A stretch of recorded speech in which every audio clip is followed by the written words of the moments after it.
Good afternoon, everyone. Welcome to Knowledge in the Afternoon, the place where we talk about a whole bunch of stuff.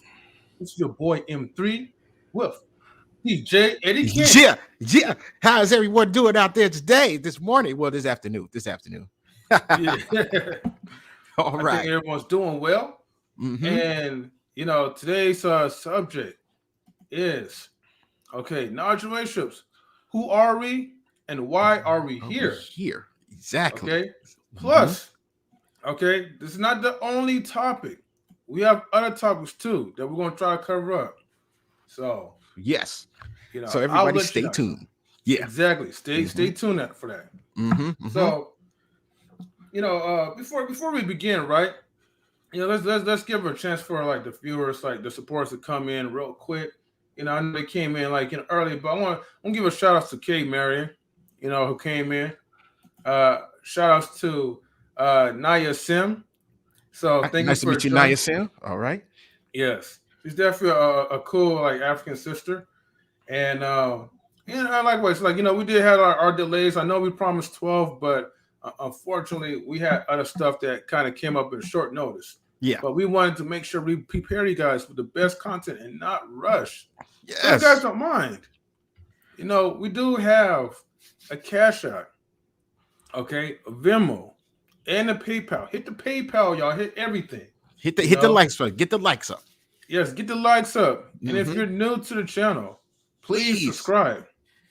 Yes, hit the notification bell. That way you get new videos, old videos, and recent videos. exactly. Mm-hmm.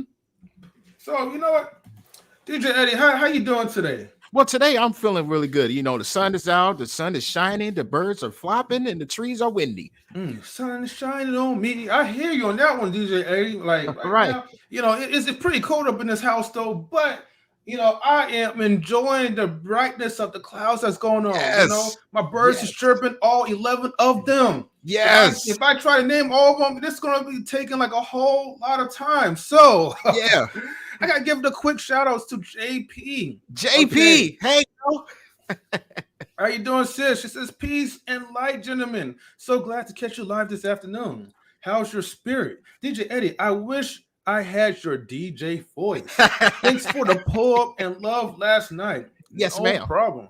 Yes, You ma'am. know, our spirit And is definitely excellent. Very good since you guys are here. mm-hmm. We also have Arshawn. Oh, What happened? Oh, DJ Eddie, you want to highlight? sorry. He says, "Hey, folks, right? What's up, bro? How you doing? All Yeah, right. it was definitely good to see you like on live last night. Mm-hmm. Definitely salutes to him as well. Salute to Dave. Salute to Dave. All right, Yeah, folks. yeah. Let's see. Kashin, let's see. Kate Mary says, "Yeah, video call. Welcome everyone with the emojis." And they say, "Hey, PJP. All right, you guys are here. Hit the likes up. Yes, sir. Get Yes. hit the Cash App us too. Hit the PayPal, right? Hit the cash app. Hit the PayPal. Yeah." The Dr. Umar Johnson voice. That's his voice all day. Hit the cash app. Hit the PayPal. Exactly. He, All right. that man was talking like he was having a stroke. Hit the cash app. Hit the PayPal. It's like donations, right? That's what I want to be. I'm a donations, everybody, right now. But I appreciate the love, man. Likes are also free too, and the subscription. But Yes. anyways, right? I know you're not here to hear. It's like blah blah blah blah. Y'all ready to hear like these subjects? So Yes. let's get to this. First of all, right? Topic number one: Who knowledge in relationships. who Yeah, that's we right. Go ahead, are. DJ. Knowledge and relationship. Who we are and why Why we are are here. Mm-hmm. So That is the question. Yes. exactly. So Mhm. let me go ahead and just say this, right? Because we do have a lot of new folks who are now tuning into knowledge and relationships. Let's put my gun on. Excuse me. And so, like, if you've been around with us from the ground up, you kind of get a glimpse of like who we are, but no one knows like the background, like the personality, like how we all just band together and got started, and why we are still here. Yes. So I'm just going to just tell everyone a little story, right? Mhm. So here's the thing: And I might do like a screen share on this, right? Because I feel like this is important for people to just kind of see the background of things, right? Mm-hmm. So let me go ahead and pull up real quick. There we go. I'm gonna go to the screen share tab, and then bam. Okay. So we're gonna go down to here real quick. Let me see. All right. So this knowledge and relationships. So as you go down, let's just go to like hell, like all these videos, right? So if we go all, we have like a whole lot of videos, by the way. Um, if we go down to the very beginning, before we ever did live streaming, okay, I just want to show you like the good, the bad, the ugly. From matter of fact, I want to show you the beginning. Okay, this right here, the most underrated relationship killer. This is what started all. This was Mm-hmm. my very first video. Mm-hmm. See, before then, right? Before I even knew about a StreamYard, okay, or how to go live, I just decided, hey, you know what? I'm like, man, 2020, man, like what 2019, like was a crappy year, and this was like before the pandemic, at this point of 2020. So I'm just like walking out. I was like, you know what? I think I want to start creating content. I've been seeing like a lot of folks like in a manosphere, and at the time I didn't know what the heck a manosphere was. Oh, and greetings like Miss OG Patrice. Thank you for tuning in to last week's show. Your OG presence was definitely Patrice, what's going always on? welcome. Right, always. All right. And so, back then I was like, all right, I'm not like a relationship guru, by the way, but I'm just like a person that just likes to speak up on the behalf of other people, speak how I feel. And a lot of times I give my own personal advice to other people. I say what's on the heart. So I'm like, might as well just do it live so people could watch me. And yet still I didn't know what the hell I was doing. This was like just vertical at the moment when I was just recording myself. But anyways, we're gonna fast forward. So then right here, I think this was a case where like DJ Eddie had stepped in and he says, "Hey, I want to make a beat for you, M3. You know, um, let's go ahead and make a beat, Mm-hmm. and then that could be your intro." Yep. So right there at that point, right, he made a beat. This was the intro of whatever, And and that's I what started with a Mhm. whole bunch of other knowledge and relationships intros Yeah. because of DJ Eddie King. Mm-hmm. Without his beats, I wouldn't have been inspired to make an intro.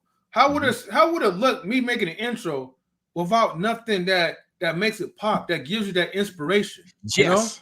Yes. So at that point, right, I'm still doing solo videos and all, and even still, I had like other folks like Best in the World and a few and DJ Eddie, and although no one saw their faces, like I still had them on the phone. We was having like topics, conversations, and it just got to a point where I was like, all right, I need to do something new. I started to lose my passion on this. And then I started to create, okay, the end of knowledge and relationships.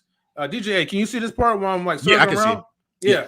Mm-hmm. So at that point, I was already feeling depressed. So I was like, man, I'm doing like a lot of this content. And sometimes, like, as a black content creator, I ain't trying to throw out like, the black card, but you know what I mean? It's really hard to try to find like your target audience Yeah. because I wanted to kind of reach out to everybody, you know, and I just felt like everything I was doing probably wasn't good enough. So then that's where like okay, guys DJ like Eddie Mr. King. Best in the World and DJ Eddie King and other folks, which I'm going to mention in a minute, right, came into the picture individually. Okay, I had individual conversations with Best in the World and individual conversations with DJ Eddie. And these individual conversations wind up bridging together because we found the common goal. Why don't we just do a live stream? DJ Eddie asked me, hey, we should do a live stream Yep. someday, right? Mm-hmm. Mm-hmm. Best in the World. We should do a live stream someday. All in the same timing, but just we wasn't all together at the moment, Mm-hmm. you know, and I was like, at first I was opposed to it because I was like, I'm not really good as far as like speaking like on the live, like I was just too afraid of messing up, and I didn't know what to really talk about. I had no structure, no anything. So fast forward, I decided, you know what, let's go ahead and just give it a try. Give it a shot. Yeah. Yeah, Mm-hmm. give it a shot. And then so uh, right here was pretty much like the first. Where's the American energy? No, actually, hold on. Let me go back real quick. I was wrong. Oh dang, I was hella wrong. Okay, so Yeah. this was the very first live stream. The emasculation of the American man. That was the first. Mm-hmm. Yeah. Mm-hmm. And I'm just gonna just play a little bit, right? Not too long. I'm just trying to see who else was in it. Fair use on my own videos, by the way. Okay. Matter of fact, I'm not even gonna play the audio. I'm just gonna fast forward real quick. Let me see.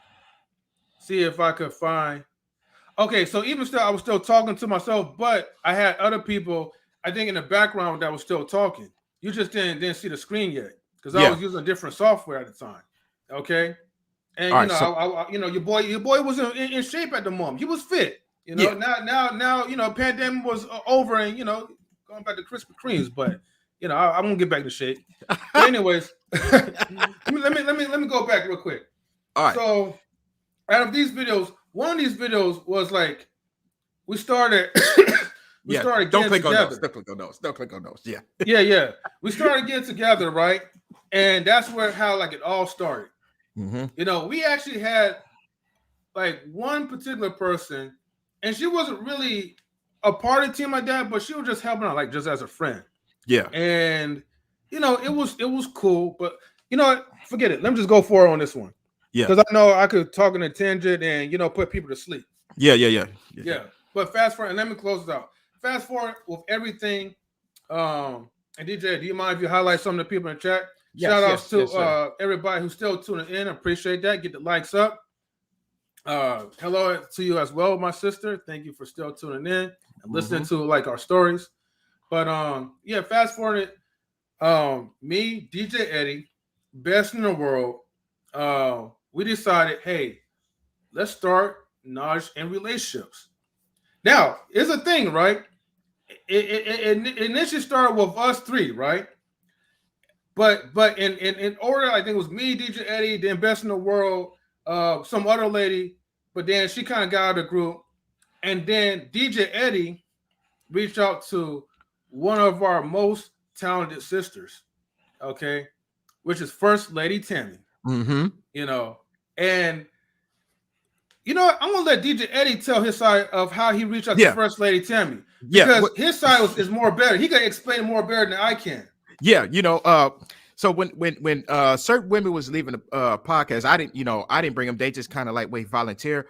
But the one girl who I brought was First Lady Tammy. Now I've been knowing Tammy for years, almost 20-some years, and I was like, Tammy was the first woman that I reached out of because I feel like she was the golden ticket. She's a shiny bright star, so I had to bring her along. I could have picked any one of these other females, but I chose to pick First Lady Tammy. I felt like First Lady Tammy is very, very talented. She's very, very smooth with her words, and she can break down a lot of things. She can communicate, so I decided to bring her along, and then First Lady Tammy brought along Luna Love. Now, I could have brought Luna Love, but First Lady Tammy brought her first. So, Luna Love was going to come with Tammy regardless anyway. Yeah. But Luna Love, she came. She's very, very talented. She's very, very funny. Sometimes she can get on your nerves, but she's very, very funny, and she can communicate very, very well. Now, this is when, after that, then everybody else, they started to come along after that. So that's when it began. That's where it began. And then you know what? That's how it started. That's how the whole thing started. It really started off with me, M3, and a young lady who didn't want to come to the podcast anymore because she had other things she had to deal with that that was important to her. So that's how it started. M3 started first, like going around the cities. you know, he had the camera recorded. He was recording the cities. Every city that he went to, he was recording. It was beautiful. You know, he had all the views. Somewhere down the line, it was a lot going on. You know, he was going to retire from the stream, but I said no. And a few other people, you know, they reached out to him too. We said, no, we like Mr. Best. Yeah, Mr. Best in the world. We decided to say, hey, you know, we gonna take it to the next level, man. Let's see what we can do. Boom, and that's how I started. That's how I kicked off, y'all. I'm fast forward. That's fast. I'm fast forward. That's how I started. That was I don't want to be here all day. I get you though, right? But yeah, that's how like it all started, and then we all came to agreement, and then how everybody's roles got assigned was because like Mr. Best, he was definitely good, and he had a gift from God as far as relationship building. He loved building relationships. So I was like, you know what?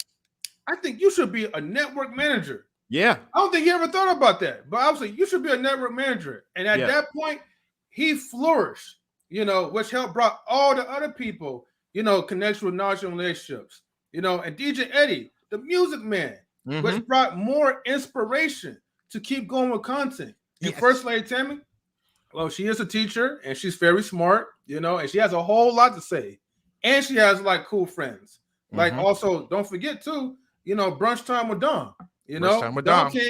Dom's also Tam's friend as well. And so we all got together at a party and she was totally down and in it. And that's why she's the assistant network manager, because she has the energy for it. Yeah. Now, I do appreciate everybody for tuning into the stories. But let's go ahead and get to like the other topics, right? Let's get that. Yeah, honk that horn. You got the horn? Yeah, let's get to the topic. Yeah. Oh man, I wish my phone would stop sleeping. But yeah, I got the horn though. Hold on. Let me play the horn real quick. Let's get it. Yes, let's get to these topics. That's right. All right. You know, even shout outs to like all the spammers or whatever. But you know, even the spammers are watching. But anyways, though, let's go ahead and get to the other topic. Yeah. All right. Reality versus social media. Yes. Now we all know, man, like, you know, there's two different type of worlds. There's the actual world that we live in, where most of us deal with our bosses, or we have our own businesses or whatever, and we deal with employees. And then there's social media. It's like a persona that we build to kind of hide what's around the actual real world. And get the likes up, people. Get the likes up. Get the likes. You know, you know, somebody didn't get some likes, man. Come on, man. Don't be stingy now. It's free. but the thing is, right? I want people in the chat, because I want you guys to interact with us as well too. What is your views of reality versus social media? Yes. Reality versus social media. You know, and I'm gonna say this: like in reality, we do real things. Reality, social media. Some of the people out there confuse other people to make them believe that this is really happening, but it's really not happening. Like right now, you got editing, you got a lot of fake footage, you got a lot of, you know, crazy other footage. Like for example, you got TikTok, we got Instagram, we got Facebook. So a lot of times when we make these videos, you know, we have the emojis, we have all kind of things. Like those are social media. That's social media. Yeah. You know, like fake things, like for example, you know, you could commit a crime and then you can edit the footage and do all kind of things that you want to do with it. That's called social media. You know, reality, social media. Exactly. You know, versus reality. You know, the real footage. You know, exactly. So this is what we're dealing with today, ladies and gentlemen. So now, Here's what I can say to that. Here's what I can say to that. You know, sometimes I think it is important for us to look for important things and do important stuff on social media as far as business.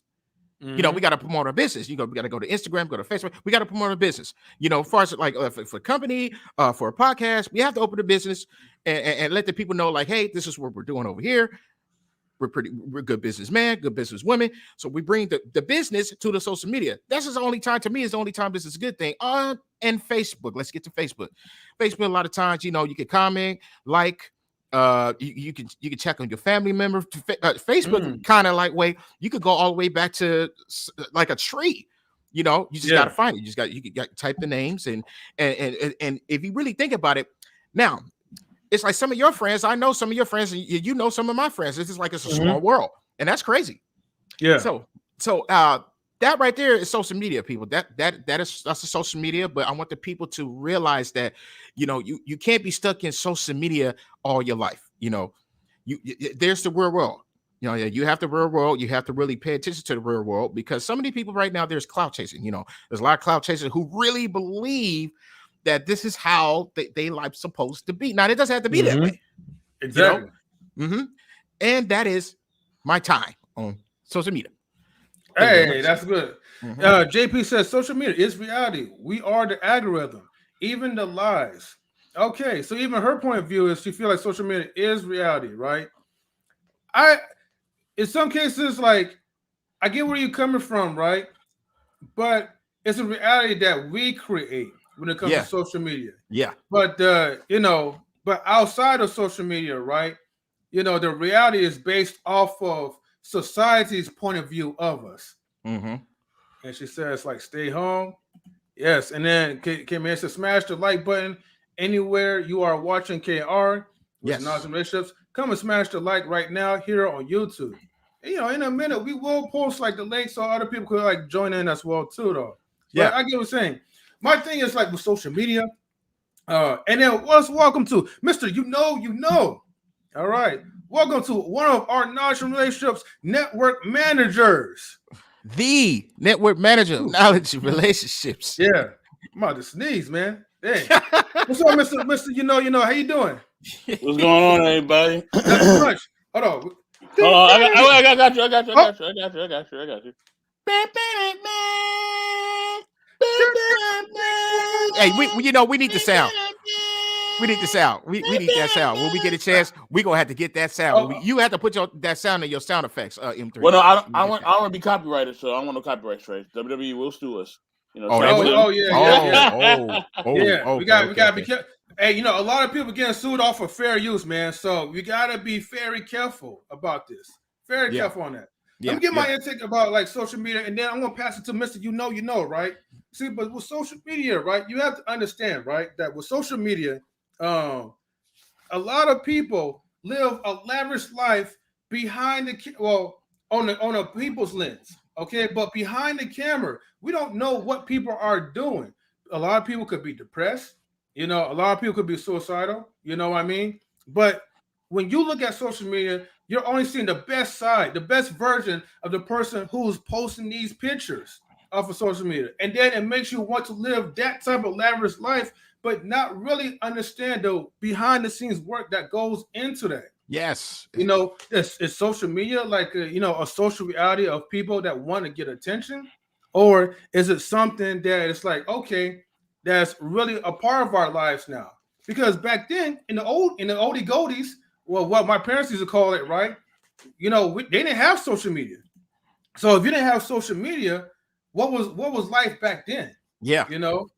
Where our parents were a lot smarter. Remember, there was a lot of them didn't even have video games growing up. Yeah. All your games was mostly go outside, play sports, and then that was it. And learn how to interact with people in real life. That's why a lot of older people, right, are not afraid to be social when it comes to other people around, but we are. And we use social media apps now these days to socialize, to get, we don't even get the girls' numbers now these days. We pretty much say, hey, what's your Instagram account? And then we engage social time in that. Yeah. But when it comes to meeting people in person, we back down because we're so afraid. We're not used to that. Mr. You know, right? What you think about that type of energy? Man, that's a really good question. And shout out to everybody in the chat, man. I gotta give respect, most definitely. Shout out to Auntie JP. Auntie JP, what's going on, Auntie JP? You know what I mean? Much love to you. I love you. We have OG Patrice in here too. Oh yeah, I'm shouting everybody out. You know what I mean? Shout out to K Marion. Good afternoon to you too. Shout out to OG Patrice. Yes, I love OG Patrice. I love the stance that OG Patrice gives. Shout out to Nanya Sim. You know what I mean? Shout out to everybody, man. We appreciate y'all. Shout out to Conversation with King as well too. Conversations with King, what's going on? You know what I mean? Atlanta Thrasher, I don't know where you at, bro, but where you at?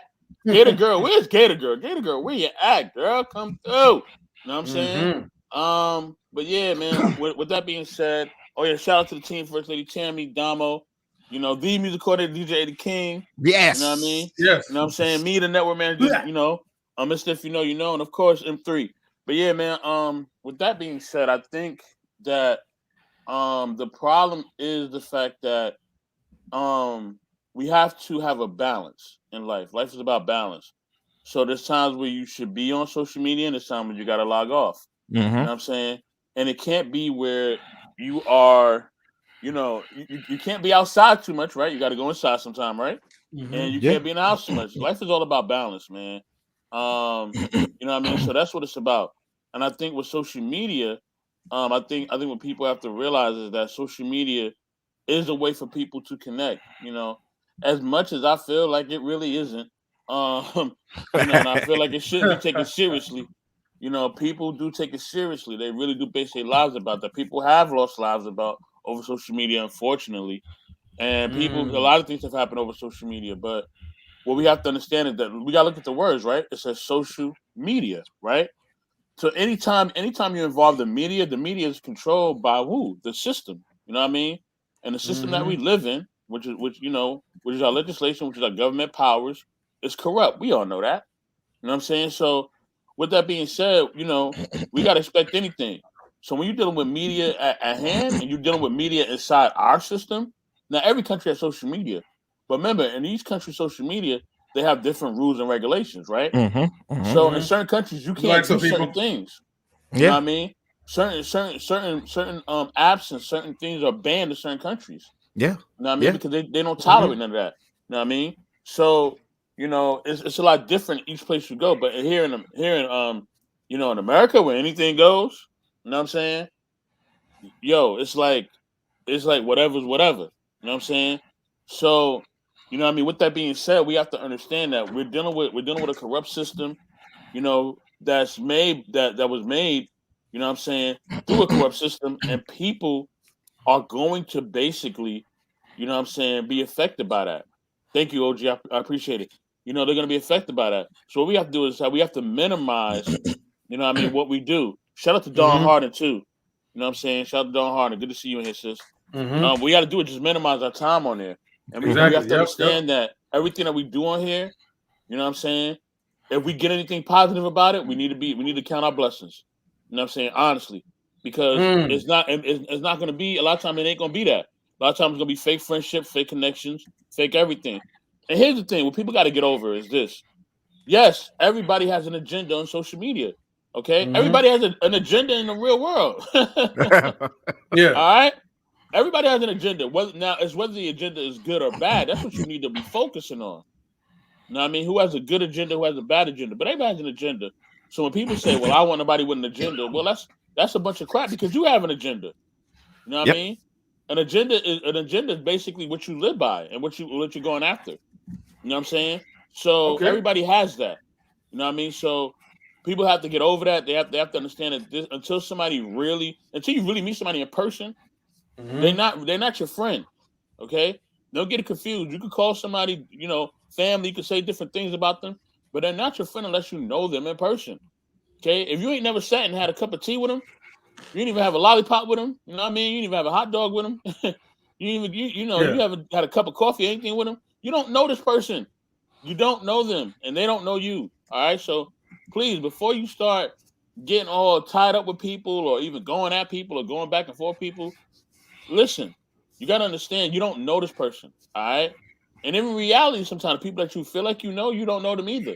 So my thing is to always watch behavior and body language. But on here, you got to just watch behavior because you can't see their body most of the time. Exactly. So you got to go based on behavior, okay? Based on behavior. Don't go based on what they say. Go on based on what they do. You know what I mean? And that would show you who they are, whether that's in reality or social media. And that's really what it is. Yeah. All right, thank you, Mr. You know. Let me read these comments. Okay, go ahead. Yeah, let me read these comments, DJ Eddie King, right? And then we can go on to the next topic, right? But shout outs to Dawn Harden. She says, how you spare to JP. And then JP's respond back to her, Dawn Harden, I am glad to be live with your beautiful spirit. I'm peace and happy to be back in the game. How's your spirit? And I just can't get the code switching to these YouTube streets with our people. Shake my head. Mr. Best is preaching from Arshawn. Yes. Also, there was a question that Mr. Best is my brother, Sean. I'm Mr. If you know, you know. Mr. Best is my brother, but we do sound alike. Oh, yo. Speaking of that, hold on. You know. Now I figured out who you remind me of. You know who you remind me of? You remind me of Charlie Clips. Now he know who Charlie Clips is. Yeah, that's who he remind me of. He remind me of Charlie Clips. If anybody know who don't know who Charlie Clips is, Charlie Clips is to me is the best rapper in New York City right now. He's the best freestyle rapper in New York City. That's who he remind me of. He's a battle rapper. He's a freestyle battle rapper. And he's no joke. He's no joke. That's who he remind me of. Yes. Wow. Exactly. Okay. You know what? Charlie Clips from Uptown. Shout out to Harlem. Shout out to Charlie Clips. Much love for them brothers. Charlie definitely is up there for me. If I would say Charlie, and we kind of look alike a little bit too. Yeah, exactly. I kind of slimmed down though. You know what I mean? I'm a little more sexy. But you know what I mean? That's for the ladies. Only for the ladies. Only for the ladies. Not for the men. Only for the ladies. Yeah. Shout out to my man ATL Braves. Yes. What's up? You know what I'm saying? With that, a lot of Braves. What's going on, man? What's going on, brother? With that being said, get the lights up. I like Charlie. Excuse me, y'all. Charlie Clips. I like Charlie, and then one favorite of mine is A-Verb, man. A-Verb. Oh, yeah. You say A-Verb? A-Verb. A-Y-E Verb. V-E-R-B. Yeah. Oops. You forgot the Y. But yeah, A-Y-E. A-Y-E. Salute to A-Verb and salute to Charlie Clips. Yep. Yep. Verb, man. Yeah. Verb ain't no joke. Verb. Is he from Louisiana, right? Or is he from St. Louis? Okay, St. Louis. I got it. All right, nice. That's what's up, though. Yo, get the lights up, everybody. Like I know, like y'all watching. Get the lights up, y'all. Come on, y'all. You know. Yes. Yeah, A-Verb, Charlie. I like Hit Me Holler a little bit. He all right. And I used to like. Oh, go. I used to like Arsenal, but you know, Arsenal, he when he rap, man, he get too personal to me, man. You know, he get way too personal, man. Yeah. Wait, hold on. Wait, slow down, everybody. Hold on. Get the likes up, people. I know y'all watching. It's 13 people. You only got one like. Get the likes up. Okay, look. If y'all can't hear me, get the likes up now. Okay, come on. Let's like this video. We got more topics to talk about. Come on. Hold on. Hmm? Listen. What's up? Y'all gotta get these likes up, all right? You know exactly. Y'all get these likes up. Like and subscribe. Non-relationships. We bring you some fire content. You know what I mean? As you seen yesterday, we brought you a show that y'all ain't never even seen before. You know what I'm saying? Man. And we got so much more to come. You know what I mean? So please like and subscribe, y'all. Please, thank you. You know what I mean? Right. Help us out so we can help you out. Help us help you. You know what I mean? So with that being said, man, I like acknowledging afternoon. I'm like Big Brody said, I'm gonna make this my house. and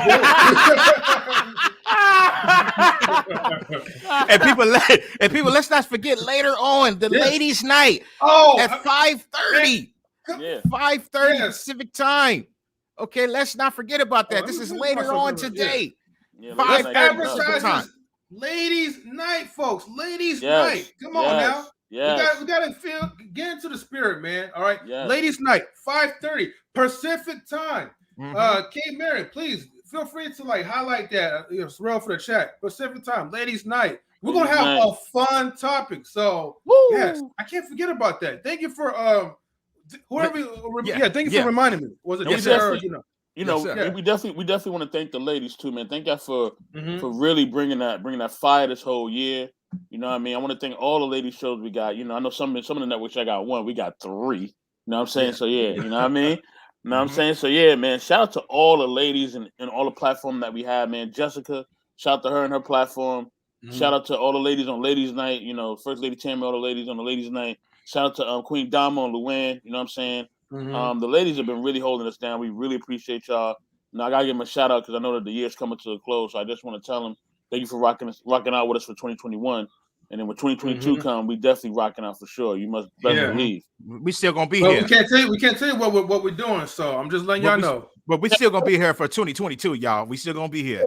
Almost definitely. We ain't going nowhere. Definitely. You know what I'm saying? All right. What's the next topic? All right, so the next topic is, right, and this is something you came up with, DJ Eddie, right? This is called the military deadline to get jabbed, right? Woo! Now, disclaimer, right? I cannot say the actual terms, but we're all adults. Some of y'all are children, but it doesn't matter. Y'all know what we're talking about. So I don't need to kind of get in depth with details and have my videos getting shut down, okay?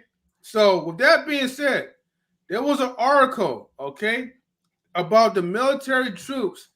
They had to get jabbed or get discharged from military services, okay? Only 2 people was able to have a medical exemption. One person who tried to get a religious exemption got denied, okay? And then even some of the people who have medical issues, who are highly allergic to the jabs, the poison, they're telling you, hey, bro, we don't care about that. You got to get jabbed anyways. Otherwise, you're going to get discharged. Right, and these are people who are veterans and had only 1 year left to get your retirement benefits. And there's a video, but unfortunately, I'm sorry, y'all. There's a video, but unfortunately, we're not able to play because YouTube is kind of PG a little bit. Let me speak on that real quick, and then I'm gonna hop off. I'm gonna hop back on with y'all. I got company real quick. And thank you for subscribing, Don Harden. Definitely, and please, sister, please hit that bell. Please hit the bell. You, sister. So you get all. We appreciate you.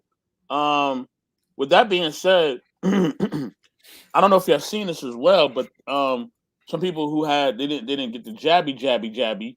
You know what I'm saying? The jab. They was arrested in New York at an Applebee's. You know what? Whoa! Yeah, they arrested them. Ooh. Just for not taking the jabby jab? For going in a restaurant without having a jabby jab and without having a jabby jab card. They arrested them. That's ridiculous, man. That is crazy. So listen, we gotta understand this, y'all. Okay, this is a very serious situation we got going on. And it's crazy because these United States are definitely divided because there's some cities you can go in, you go outside without a mask, like Florida, you can do whatever you want. You know what I mean? They have a whole different type of system. You can do whatever you want in Florida, literally. They're not arresting nobody. So that's why I said it's always important to know your local government laws, know your local legislation laws, know your federal government laws, because if you don't, you're going to suffer the consequences. Trust me, you will. You know what I'm saying? So please understand when you're dealing with this whole jabby jab situation, to understand. Now, as far as the military go, you know what I mean? You already know that they want them to be on that program. I'm going to call it the program. You know what I mean? They want them to be a part of the program. And listen, when you're dealing with certain jobs and you're not a part of the program, understand you're going to be affected. You know what I mean? Not a free country anymore. It was never free. With that being said, you know what I mean? You know what I'm saying? They want you to be a part of that program, okay? And you gotta understand the reason why they want you to be a part of the program because you are a part of this. You are doing this a system job. You're doing a government funded job, okay? Any government funded job, they're gonna ask you and they're gonna require you to basically get the jab. You know what I mean? And if you ain't getting the jab, guess what? Yeah, guess what? The jab. If you ain't getting a jab, guess what? You will not be working. Yeah. Okay.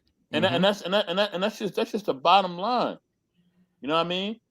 And I think that we have to understand that this is the conditions that people have to live up under. You know what I mean? So that's why we have to, especially for people of color, I know everybody can't be a business owner, so I'm not going to say everybody got to create their own business because that's damn near impossible. But we need to create businesses that we all could work for. I would say that. You know what I mean? So if you create a business that everybody can work for, that'll make it, possible for all of us to be able to be functioning. We won't have to rely on the government. We won't have to rely on their assistance. We won't have to rely on anything because we are naturally funded. We are naturally doing our own thing. You know what I mean? Kind of somewhat, how the Black Panthers, shout out to them, how they had their view that listen, we can't rely on the government. We got to have our own food. We got to grow our own food. We got to do our own shelters, all that. You know what I mean? And we definitely got to be strapped up. You know what I mean? And even though I hate violence and I hate guns and stuff like that, nowadays when you're dealing with the system, sometimes you got to have that stance. You know what I mean? You know what I mean? You got to have that stance, man. They're going at it in the comments. Shout out to the comments. Man, it's on fire right now. JP said, you know what I mean? We appreciate that, definitely. You know what I mean? Yeah, I'm gonna send the link too. I'm sorry, keep going. We're about to drop that. We're about to drop that StreamYard link. With that being said, man, you know what I mean? You know, because of that, you know, we have to basically be, you know, 10 toes down, 10 fingers up, man. Because if not, then they will take advantage of us. You know what I mean? They will take advantage of us. They will take away your benefits. They will take away all that. You know what I mean? They done mess with the EDD money so many times. They done did so many different things to us who have been working for the system for years. Yeah. You know what I mean? For decades. You know what I mean? Now they messing with you. You know what I'm saying? But this is always the plan. They've been telling you this for years. You know what I mean? But you haven't been paying attention. You've been too busy, you know, and I'm guilty of this too. I ain't gonna lie. You've been too busy watching sports and playing PlayStation. You know what I mean? And I ain't gonna lie, I've been doing that too. Hell, I'm still doing it. But I always been aware of what's going on. I ain't never been where it's like, oh, okay, this is a free system. I never thought it was free. I mean, you got to work, right? So how could it be free? You know what I mean? The fact that you got to work for something lets you know it ain't free. You know what I mean? That should just tell you that off bat. You know what I mean? But you know what I mean? So at the end of the day, we just have to realize that, you know, that's going to happen. I feel sorry for the people in the armed forces who got to go through this because they're supposed to be the ones supposed to protect us, right? Some go down, you know what I mean? They got to be the one to kick in the door. You know what I mean? They got to be the ones to, you know what I mean, to arm up and get it done, to protect the land. And if they're not able to protect the land, then guess what? The land will get invaded. And I tell everybody, the next war is going to be on American soil. You know what I mean? Please understand it. The next war that go down, it ain't going to be us going over there. It's going to be them coming to us. You know what I mean? So get ready, people, because it's about to go down. You know what I'm saying? So yeah, that's why for me, I'm just enjoying every second that I got until they get here. And if they get here, understand I ain't got no beef with y'all. I'm good. Well, thank you, Mr. You know, right? Mr. No, you know. Thank you so much. Yeah, man. Now, JP said, go ahead. Read JP. Go ahead. Oh, okay. No. Matter of fact, DJ, I'll let you read it. Oh, okay. JP says platforms like yours are going to support smaller creators. How we create our own economy. Making it work on social media is leaving breadcrumbs for our people in the real world to work from. Okay. How long do you plan to go? We're gonna be on here for a little while, sis. So come on through. We're gonna be here for a while. Now, through. Let me go ahead and explain this to the people because a lot of people don't know. Now, you have the U.S. Army, you have the U.S. Navy, you have the Air Force, etc. You have total over 100,000, more than 100,000 people that quit their jobs because they didn't want to take the jabby jab. Now, you have to really ask yourself and wonder, so we're normal cats out here, but these guys are training like combats. You know, they're out there, they're serving our country, they're risking their lives for us. And they're telling them that they have to take the jabby jab. Now that's not unfair. That's not fair. Now, for what I know is right now, far as if you really ask yourself that we have military family members, you know, somebody in your family members that has joined the Army or has joined the U.S. Air Force or U.S. Navy, you got somebody in your family that's joined. So now, if you ask yourself, wait a minute, what is going on here? If you can ask yourself, like, hey, you have these conversations with your family members and they tell you a little bit of the details, but they don't tell you everything. They don't tell you everything. So by them not telling you everything, what made them walk away from this job just because they can't take the jabby jab? Now, obviously, they know something. They know something because we know the family members. We know the family members. They don't talk about everything that's over there on the compact. You know, they find hidden treasures. They find hidden caves. They find a whole bunch of stuff. They don't tell us this stuff. Now, obviously, they know something that we don't know, people. They know something that we don't know because there's been over 100,000 people who has quit their jobs right now. So I said this before, and I'm going to say it again. They're going to make everything mandatory. Now, it may not happen in your city yet, but they're going to make everything mandatory for us to do, for us to go anywhere. We can't even go anywhere without taking the vaccine. Not the vaccine. We can't even go Vaseline. We can't go anywhere without taking the Vaseline. So now, which is the jabby jab. And people know what I mean. So that's going to happen. You know, that's going to happen. That's going to create a lot of problems. Now, I don't know who set this rule in motion. We don't know either. But all I can do is tell you, like, hey, look, we have to do some investigation on our own. We cannot ask the government, hey, what does this do? What does that do? We have to figure it out. I don't know if we got doctors. I have a doctor. The doctor tells me a whole lot of things, but I can't really share on social media right now. But if you have that personal doctor, you can ask him or her. They will tell you what is in there. They're doctors. They know. So even if they don't know, they just text them like, hey, can you look this up for me? Because I'm not sure if I want to take this or not. Sure, I'll look it up for you. Just give me a couple of days and I'll look it up. They will look it up for you.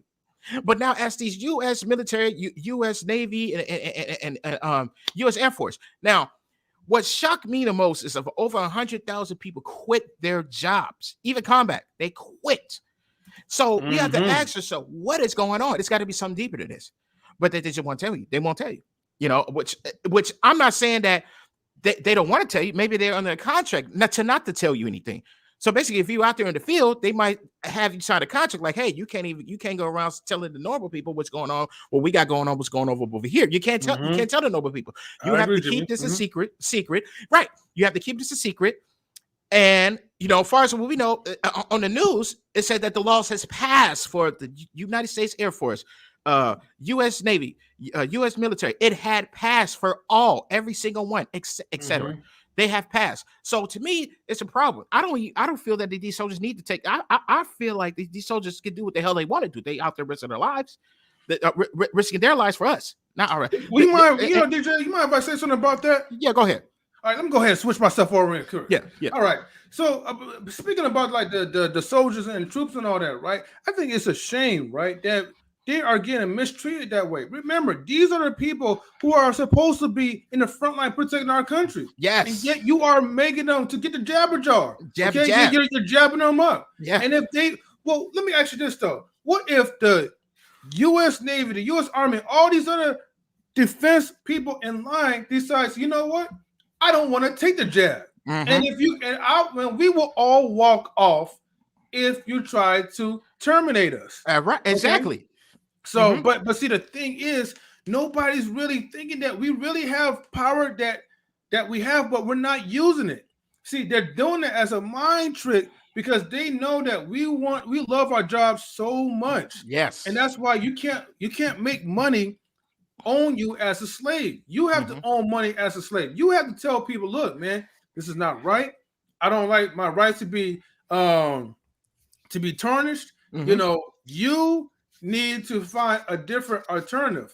Let the people keep taking their jab tests. Let them take the we'll call it the quiz or whatever. Let the people take the quiz. Okay, if they pass the quiz, then they're good to go in front line. If they fail the quiz, okay, then that's something else that needs to be talked about. But come on, man, like you're worrying about people, spreading the poison, but then yet you create, other poisonous, serums, when you're putting people out in the front line. Like, aren't you putting people out there so they could, like, delete other troops and all that? It's like chess. People who play chess, they get deleted. So what's the difference? Yeah. Okay. Yeah. Like, come on, people. Yeah, and also, you got these soldiers that standing in front of a gate to keep the people out from sneaking in. Get the lights up, you have these soldiers that's standing there on every corner of the United States to make sure no one sneaks into the United States. Now, what happens if they do walk away? What happens if all the soldiers walk away? How are we going to defend the country? How are we going to be protected? Sometimes you gotta think with your mind like that. You gotta think about that. And so I don't know if it's going to be a strike. Hey, we shouldn't take I don't know if it's going to be a strike, if it's going to be some type of protest. I'm not sure, but maybe that should happen. But at the end of the day, I don't think that should happen because, it's a lot of riots. There's a lot of back and grab. I don't think that's going to happen for sometime soon. So you have to really ask yourself. You can ask your family members like, hey, honestly, can you give us a little bit more detail of what's going on? What do you know that we don't know? You don't have to share it with the public, but you can share it with me. I promise not to tell the public. So I have a lot of family members that went to the armies, and they give me a little bit of detail, but they cannot share everything. They cannot share everything. They told me this is deeper than what you think. It is. That's all I can say. It's deeper than what you think. I wonder what that is. I'm not sure. But I want the people to really realize, like, hey, well, listen, if these soldiers is not taking it, what do they know that we don't know? Because they know a lot that we don't know, fellas and ladies and gentlemen. They know a lot more than us. So you have to really sit and think. Is it really important to really do some investigation on this? I think we should. We should do some a thorough investigation on this jabby jab. What is going on? Listen, we could go to the store. If we get sick, we go to the store and buy some NyQuil. We go buy NyQuil. We could go ahead and buy some Tylenol. We could go ahead and buy some Tums, whatever it is. Anytime we get sick, we go down to the store or we go down to Walgreens and we buy this stuff. But now we have something else, which is supposed to be a medicine, but you guys are trying to force us to take this jabby jab. Why? You guys don't force us to take no other medicine. Why this one? What is so important about this jabby jab? What is in this jabby jab? Do we know? No, we don't. So I think it's important for us to figure that out, and that is my time. You know what? I think the reason why they're doing this is because of all the times that they was already trying to plan for us to take the blue. Yeah. Okay, the color blue shot. Okay. And because that we didn't take the blue shot, and there was no proven evidence that the blue shot was really that detrimental to our physical health. Right. Right. That's why they had to come up with some other idea. And so it just so happens is that, like, the poison, came out of the sewers. I'll just say it like that. And that's where they're like, okay, here's the idea. We're going to come together. We're going to pay every company to fire each employee if they don't take, like, the jabby jab. Now, it hasn't hit through all, but it's going to hit, unfortunately. Now, besides that, right, I know we do have another fun, we have a fun topic to discuss about, but I just want you guys to really think about this, okay? I know we don't want to, like, prolong and keep talking about, all this depressive stuff. Yeah. I know, like JP said, like, yes, this should be a series. Yes, most definitely. Because we love to spread out through different topics anyways. Even topics that we're not able to discuss in our regular live streams. Yeah. And in a minute, it's a lot of people that's out there that's voting. In a minute, they're going to tell us, hey, you can't vote without taking a jabby jab. That's going to come up too. That is going to come up pretty soon. You cannot vote until you take the jabby jab. That's going to happen. So maybe not right now, but it's going to happen in the near future. All right. So then we have a fun topic, which, all right, I'm not going to lie, right? I'm not really in tune, like, with a lot of sports as far as, like, the stats or whatever, right? I know who Jake Paul is or whatever. But the Tyrone Woodley, we have Jake Paul versus Tyrone Woodley Part 2. Now, if people out there don't know who Jake Paul is a TikToker. Him and his brother Logan Paul. They do, like, stunts like the movie Jackass. So they do stunts like the movie Jackass. Basically, that's just what it is, and it became famous. Now, Jake Paul, on the other hand, had an idea. He said, "Hey, well, let me try boxing." So right now, the man is undefeated. He hasn't really fought any professional boxers, well, except for Tyrone Woodley. But Tyrone Woodley, he's a mixed martial artist. In the UFC, he's a former welterweight UFC champion. Now he has. I don't know if he's retired from the UFC or if he got fired. I'm not really sure. I can't close on that case. But we know that this is a part 2 that's coming up, and it's I believe maybe it's today, if I'm not mistaken. If I'm not mistaken. But a lot of people said that Tyrone Woodley won the first fight, but they gave it to Jake Paul for a decision. Now, do we know? Is there a chance for Tyrone Woodley to shut this guy up? We don't know. Hopefully he has upgraded himself on the boxing skills. Hopefully, because how the boxers do. They sit down, they watch the first fight, to see what their wrongs, and we see the holes. We know how it works. So we need to figure this. If anybody's a fan out there, this is what's going on. Jake Paul versus Tyrone Woodley Part 2. If you don't know who Tyrone Woodley is, Tyrone Woodley was a former welterweight champion in the UFC. He was a great fighter, but the UFC was just sending him these hungry fighters left and right, hungry fighters, hungry to him, and eventually he lost.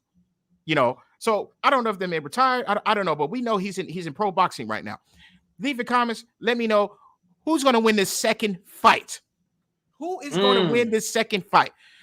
because at the end of the day, when we're talking about fighting, it could be boxing, it could be UFC. At the end of the day, you have the best fighters out there right now is basically, we don't really hear a lot of white fighters, a lot of white boxers. I mean, we don't really hear a lot of white boxers that much, but we always hear blacks and Hispanics, and really blacks and Hispanics are really the best fighters to watch. But this is rare because we have a superstar, which is Jake Paul, decided to come box. Now he could have went and did golf, he could have did some other things, but he decided to, hey, let me put on the gloves. And this guy, he gets paid like what, $50 million a fight, maybe more than that. Tyron Woodley, from what I know, Tyron Woodley is going to get about a mil, maybe $2 million. I'm not really sure on that, but this is the fight that's coming up, everyone. If you are a boxing fan, this is what's happening. I don't know who you're going to pick, but if you ask me, I got Tyron Woodley on this one. Okay, I hear you though. You know what? I think Jake Paul has a good chance of winning. Tell me why. Explain me why. Go ahead. So the thing is, I believe, right, that certain matches are rigged. Okay, now take my word as a grain of salt. But if Jake Paul, as you said, is undefeated, even though I don't even really follow Jake Paul like that, I believe somewhere down the line, this is what's going to happen. It is going to be a 12-round fight, okay? And both players is going to get knocked down, and they're going to come back up, and they're going to be like, oh, wait a minute, right? Like, we thought Jake Paul was going to be down, but he's still getting up, And then what's going to happen? It's going to be staged like WWE, right? He's going to pull the wall on the Wooly guy. And then what's going to happen is it's going to look like he's going to be weak. So that way they could kind of add things up. And then at the final moment, when the judges, they get together at a unanimous decision, they're going to make Jake Paul win by 1 point. Well, I would have to disagree, because the first fight, it was a bet. They made a bet, Jake Paul and Tyron Woodley. If Tyron Woodley loses, he has to get Jake Paul's tattoo. It says, I love Jake Paul. And that's what he got. He got it on his finger. So I believe that this is going to be a fair. I believe it's going to be a fair fight. I don't think it's going to be rigged. I really believe that Tyron Woodley can do it if he put his mind together, because everybody thought he won the first fight, but now he has to knock Jake Paul out on this one, and it is today. Thank you, Don Harden. Yes. Don Harden. Thank you so much. It is today, and she says Woodley was released is tonight. Yes, Tyron could win, but what to say, gun shy since few bad losses. Okay. Yeah, he did have a few bad losses. His last fight was with a guy in the UFC. Tyron Woodley was choked out, but the guy was just hungrier. He was just hungrier. And Tyron Woodley had a lot of injuries. Let's just let it be known to everybody. Tyron Woodley had a lot of injuries. He had a rib injury. He had a elbow injury. He had a finger injury. He had a lot of injuries going into this fight, but he needed the money. He needed the money to feed his family. And I guess at that time, after that, I haven't seen Tyron winning any more UFC fights. But the boxing, on the other hand, he's really good at boxing. The people in the UFC will have to take Tyron Woodley down because Tyron Woodley can box. But now here in this boxer, they can't do that. You have to fight stand up, head up, fist to fist, cuff to cuff. So they are fighting tonight. They are fighting tonight. I don't know who you guys got. I do have Tyron Woodley, for this fight, and he is going to get paid very, very well. This is the big money for him, and he should thank Jake Paul. Now, the only reason why this fight is even happening because Tommy Fury supposed to fight Jake Paul, but some pair of reasons, Tommy Fury, he kind of skid out of the fight with Jake Paul. Jake Paul was upset, which is Tyson Fury's brother, by the way, y'all. Tommy Fury is Tyson Fury's little brother. So he ends up leaving the fight. And that's why he went to grab Tyron Woodley. It's like, hey, you know what? let me just do this rematch. And this is what's going down. Now, I don't know if they made another bet for another tattoo. I'm not really sure. I hope he did, but I am hoping that Tyron Woodley will come out on his win. Okay, so we have Tyron Woodley. You said we have Jason Woodley. Then we have Jake Paul, and then we have Logan Paul, right? No. I mean, what I was saying was like Jake Paul is going against Tyron Woodley. No, I know that, but I'm saying we have, but basically, right? Okay, Jake Paul has a brother, Logan Paul, right? Yeah, which are both famous. And then, Tyron Woodley has a brother named Jason Woodley, right? Does he have a brother named Jason Woodley? Oh, what? You said. I thought you said Wooly had a brother, right? No. I said Tyson Fury's brother was his name was Tommy Fury. He's supposed to fight Jake Paul. Oh, Fury. My bad. Yeah. Tommy Fury. Yeah. Okay, I got that mixed up. My fault, y'all. You know what I mean? My bad, right? It's all good. But it would have been funny, right? If there was like a 2-on-2 match, right? Where the Paul brothers, right, versus whoever brothers, right, and they just duke it out and just go at it. You know, I feel like that's what we need, like in sports. We need like a 2-on-2 tag team of boxing. I mean, we have that in wrestling, but I'm talking about like in UFC, we need to have a 2-on-2 match. Yeah, I'm telling you, like that would be good. And Logan Paul is the brother of Jake Paul. Logan Paul was the guy who fought Floyd Mayweather for 30 minutes. You know, Floyd Mayweather made $90 million off that fight. You know, to me, it wasn't really an exciting fight to me. You know, you have to think about Floyd Mayweather is like 40 years old. Shout out to TMT, TBE, Floyd Mayweather. You know, but he retired, but now he's trying to come out of retirement. You know, lately he's been talking about Canelo. He's been saying Canelo's a cheater, this and that and the third. Canelo, he's going back and forth with him because remember, Floyd Mayweather beat Canelo when he was an old man. He beat him when he was an old man. So there, for what the talks is right now, Floyd Mayweather is going to give Canelo's a rematch. That's just the talk. We're not really sure, but that's just the talk around town. So we won't really know what's going on. But far as what we seeing right now, Jake Paul versus Tyrone Woodley Part 2. This is Part 2, everyone. Get your tickets, get your popcorns, get whatever you need. If you're gonna watch this fight, this is tonight. If you don't have the pay-per-view, listen, I got the pay-per-view. I'm watching it tonight, and I'll give you guys the detail of what's going on and what happened. Yeah, and definitely get your minds right as well too, though. And get your minds right. Oh man, like this is funny, man. Okay, so all right, there's something else, right? That also like have to address and talk about as well too, because when we reached up to our first 600 subscribers, and thank you guys and ladies for subscribing.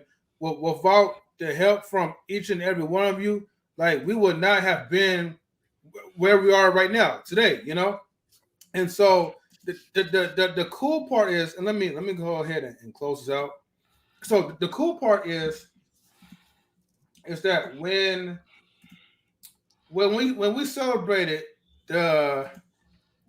we celebrated our first 600 subscribers, okay, I did not know that the video that we done, okay, to celebrate our 600 subscribers was also a milestone for number 200.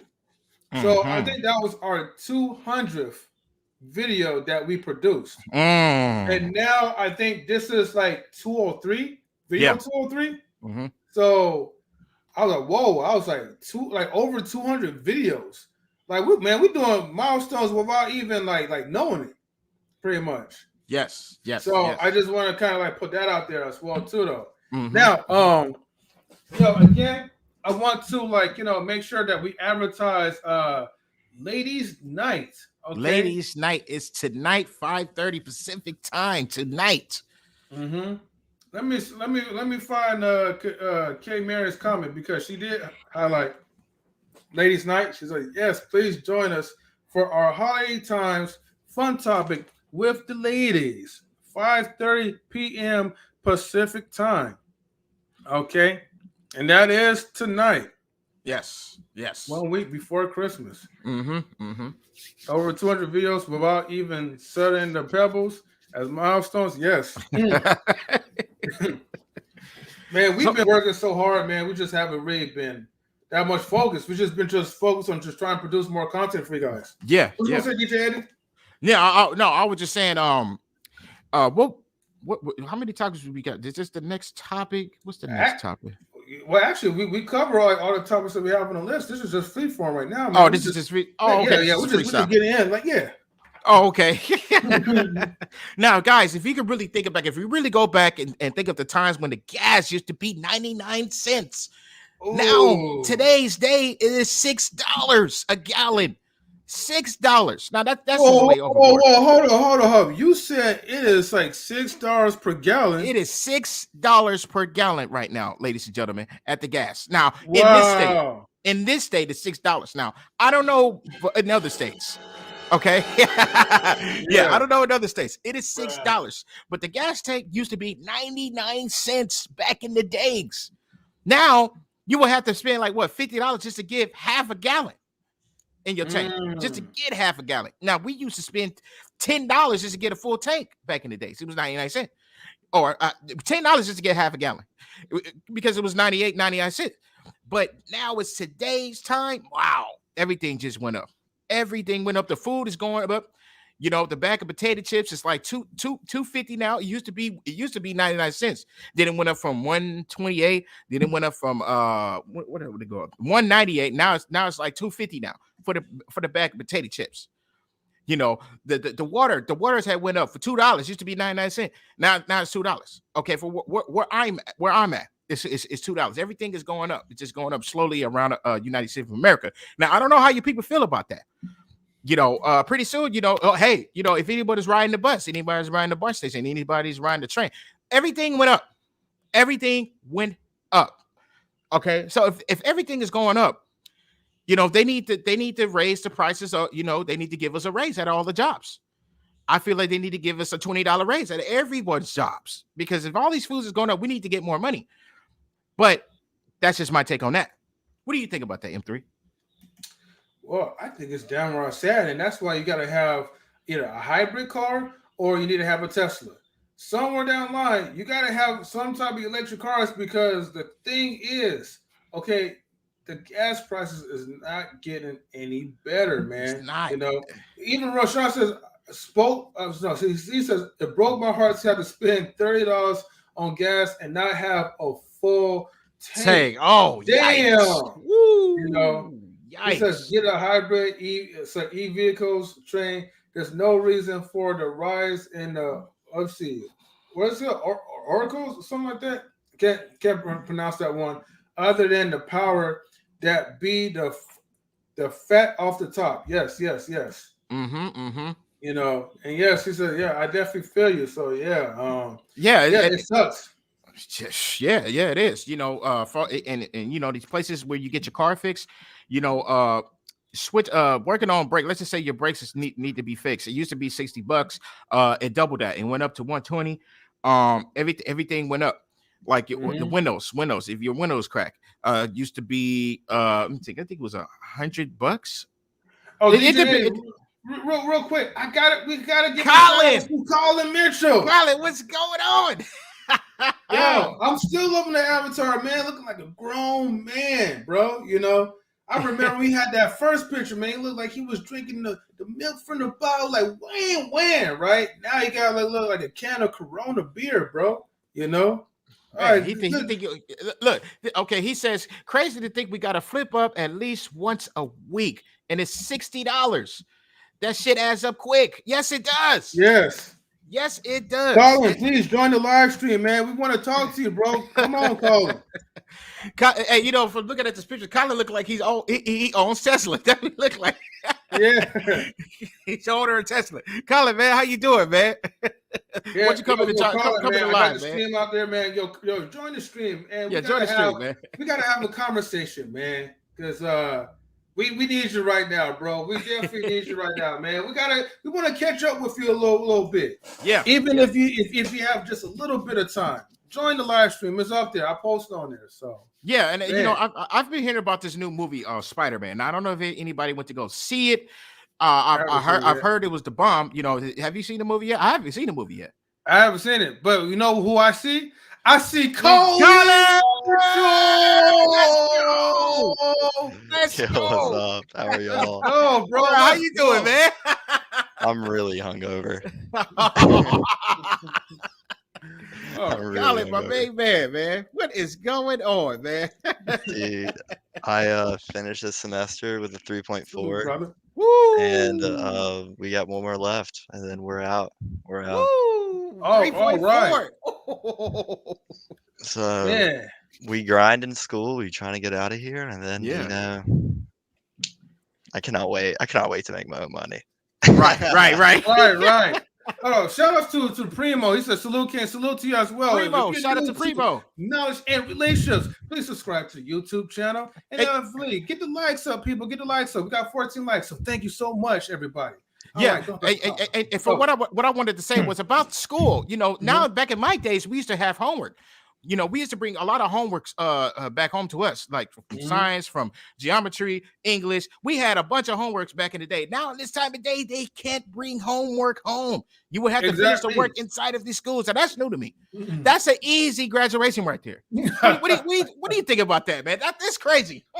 So for my major, I would say, because I'm marketing, there's really no homework that we bring home. It's really like very, very project-based work where we had for a whole semester, me and my group of 5, we had a project, no exams, no quiz. We had just a project where we had to figure out what type of university students didn't go to Starbucks.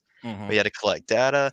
We had to interview people. We had to talk to random people. I mean, it was just for the whole semester. And I mean, when you have that class 2 times a week or two times every 5 days for an hour and a half, there's only so much you can do. And it's like, it is. I'm in an easy major. I'll say that. I'm not doing bio. I'm not doing chemistry, not doing that.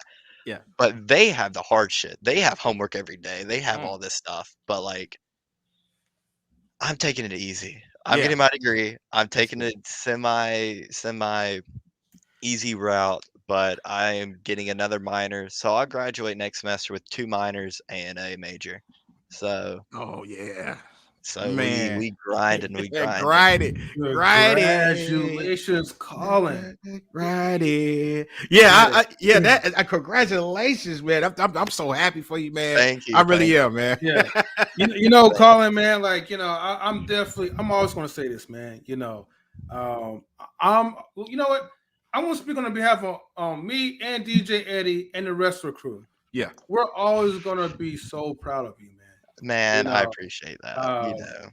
Dude, man, like, I just remember, like, man, when you first came, I'm not gonna put in detail. Oh, I was down bad. I was down bad. Yo, Colin, man, you never explained what happened, man. You never explained what happened to the story with the bar date, right? Yeah, what happened with that?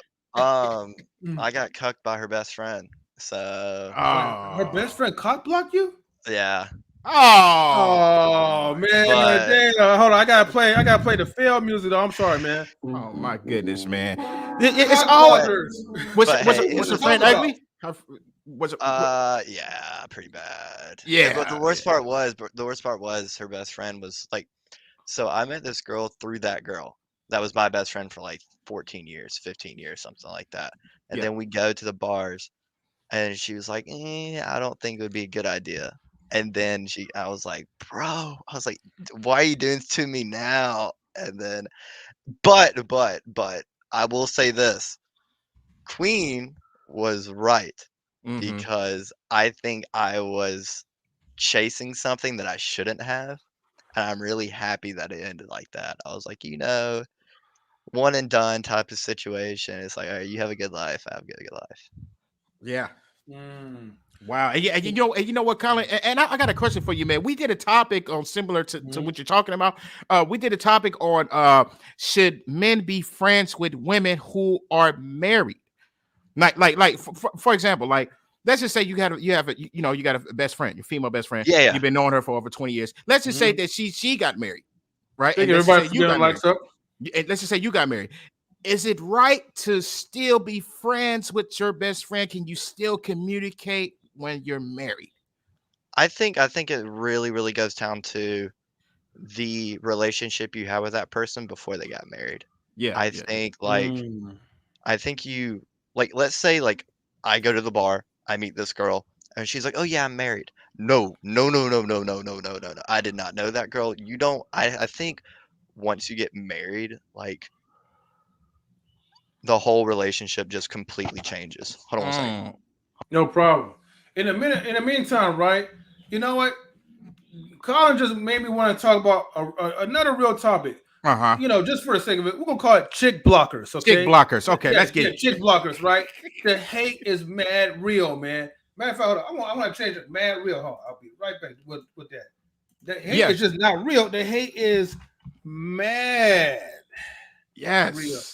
Because these cop blocking chicks, man. Well, sorry, these chick blockers, right? Man, they be mad hating. You don't even have to be like, you know, like a woman to hate. You could be a guy and be hating too as well. So let's talk about that real quick, right? Chick blockers. Have you? Now we know Colin just had an experience of being chick blocked, right? But DJ Eddie, have you ever been chick blocked before? You know what? That right there tried to it almost happened to me. I've experienced it. But this is what happened. This is what I did. See, I know how to speak a different language.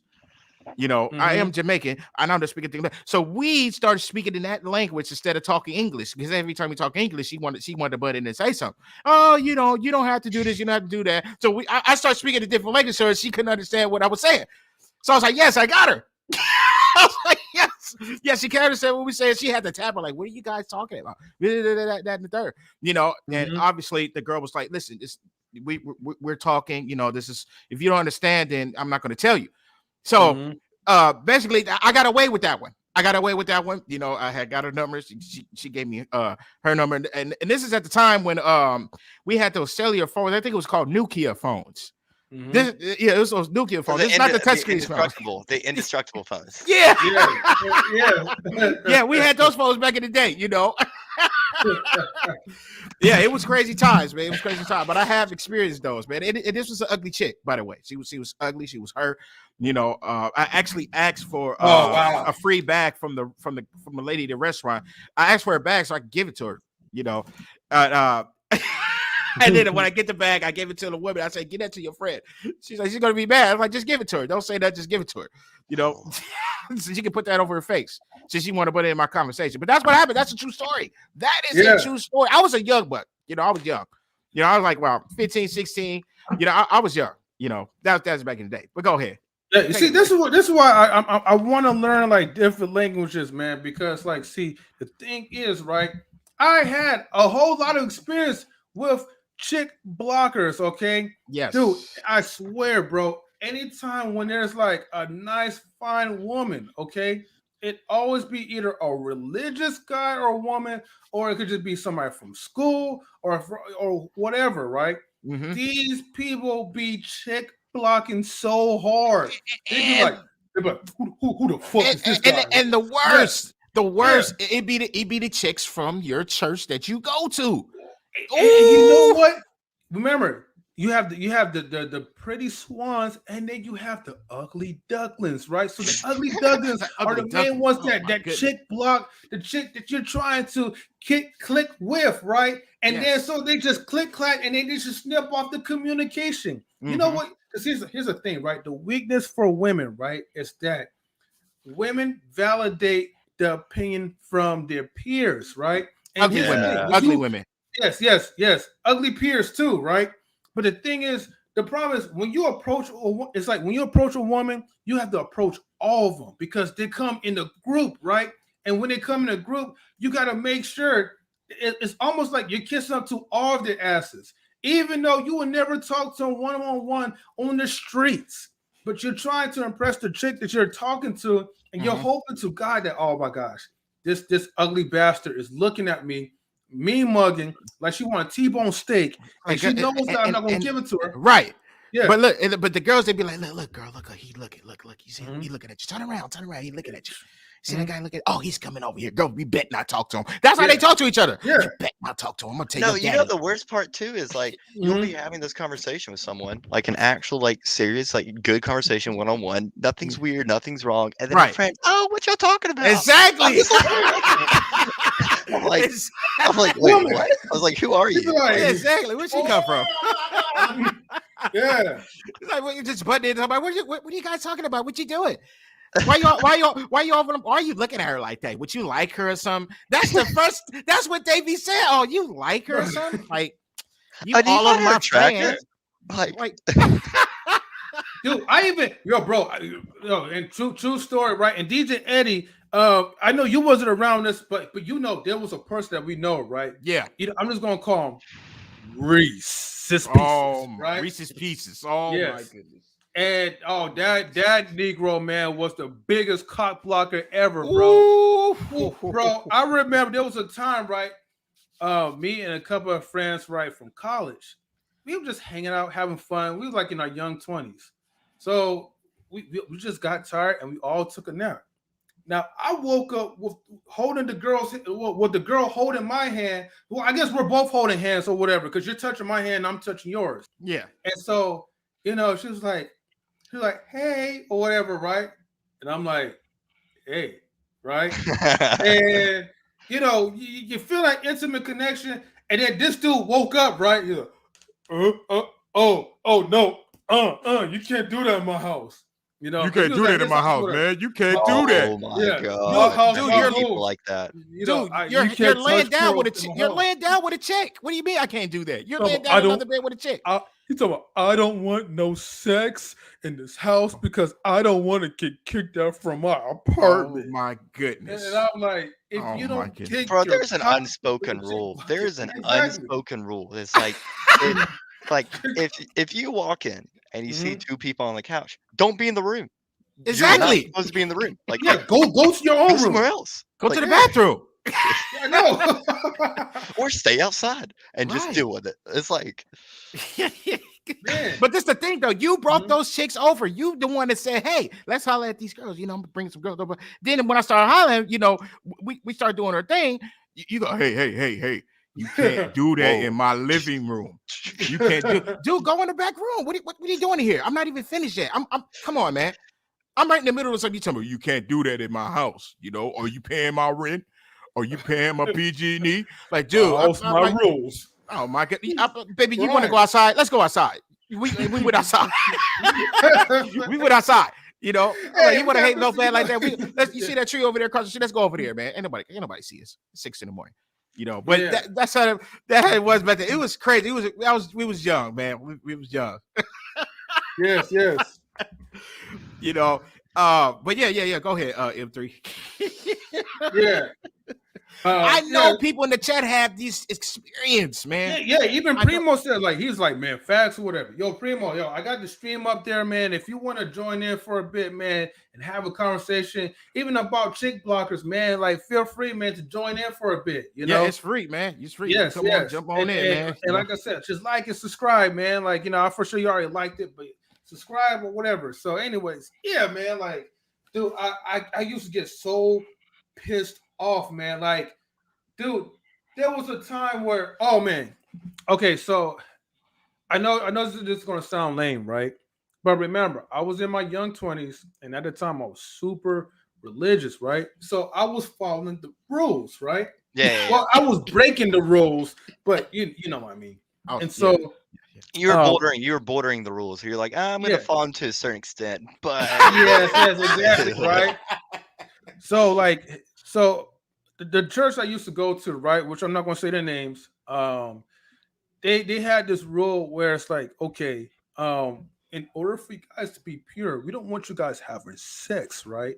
Even if your guys are adults, you need chaperones. So I know this is going to be crazy, and people are not going to really get this, right, because they're not used to the crazy life. But it was like, hey, you're not allowed to spend time with a woman by yourself. Yeah. Even if you're at the age of 40. Okay. So you've been to that before? Every single mission trip, you are not allowed to be alone with a woman or any girl of any age. You cannot. You could not at any point. It was completely against rules. Yeah. Okay. So Colin relates to me. So Colin. So then you get to the gist, right? Yeah. So one day, and welcome back, Mr. You know. Mr. You Sorry know, for you yelling. know. Yeah, you know, man. He, if you know, man, he be take care of business, man. Yes, he take care of a lot of business. And hopefully, his health he's in good health condition, man. I'm still praying for you, man. For you to get 100%. And I'm glad for you to be here on the show, man. Take it away, man. Take it away, sir. Thank you, DJ Eddie. Thank you. Yeah, Mr. Before I get to you real quick, I'm gonna tell this quick story, right? And then I'm gonna pass off to you, right? Because now we're talking about shit blockers, and you know what I mean by that part. Yeah. So like we hold on, I want to mute you real quick. So what happened was we went to, it was me and it was a couple of girls, and it was like, hey, like, you know what? I'm so sick and tired of these rules. Like, we're adults. Like, we should get out and party and play and all that. And I'm like, hell yeah. Like, you know, I don't give a fuck or whatever, right? Let's just do this shit. It's not like I'm fucking them, but I'm just hey, language. Oh, I'm sorry. Yeah, because we are talking about church. So, my bad, Anyways, so the thing is, right? We just went to a party, and it was like 2:00 in the morning, but we was in a group. Remember, they talking about chaperoning, right? So this is kind of like where I'm like, kind of playing around with the rules, right, Colin? So I'm like, all right, well, rule says that you can't be alone. So technically, we're not alone. We're just all together, by ourselves. And so we're hanging out, and we're just having a good time. We're bonding, we're connecting. And one day, one of them felt guilty. It was like, wait, do we have any sad music? Damn. No. Okay. She probably said, what are we doing? Yeah, what are we doing wrong? Like, I can't, we should not be doing this, right? So, so she went and she told the pastor, okay? She told the pastor in the church, and then the pastor started sending like his troops. And of course, by me being the oldest one, right, at the time, everybody went after me tomorrow. This is all your fault. Now, you should know better, okay? Now, you know better not to bring all these young girls and guys together like this. What were you thinking, M3, right? I'm like, I'm just trying to have some fun. Nope.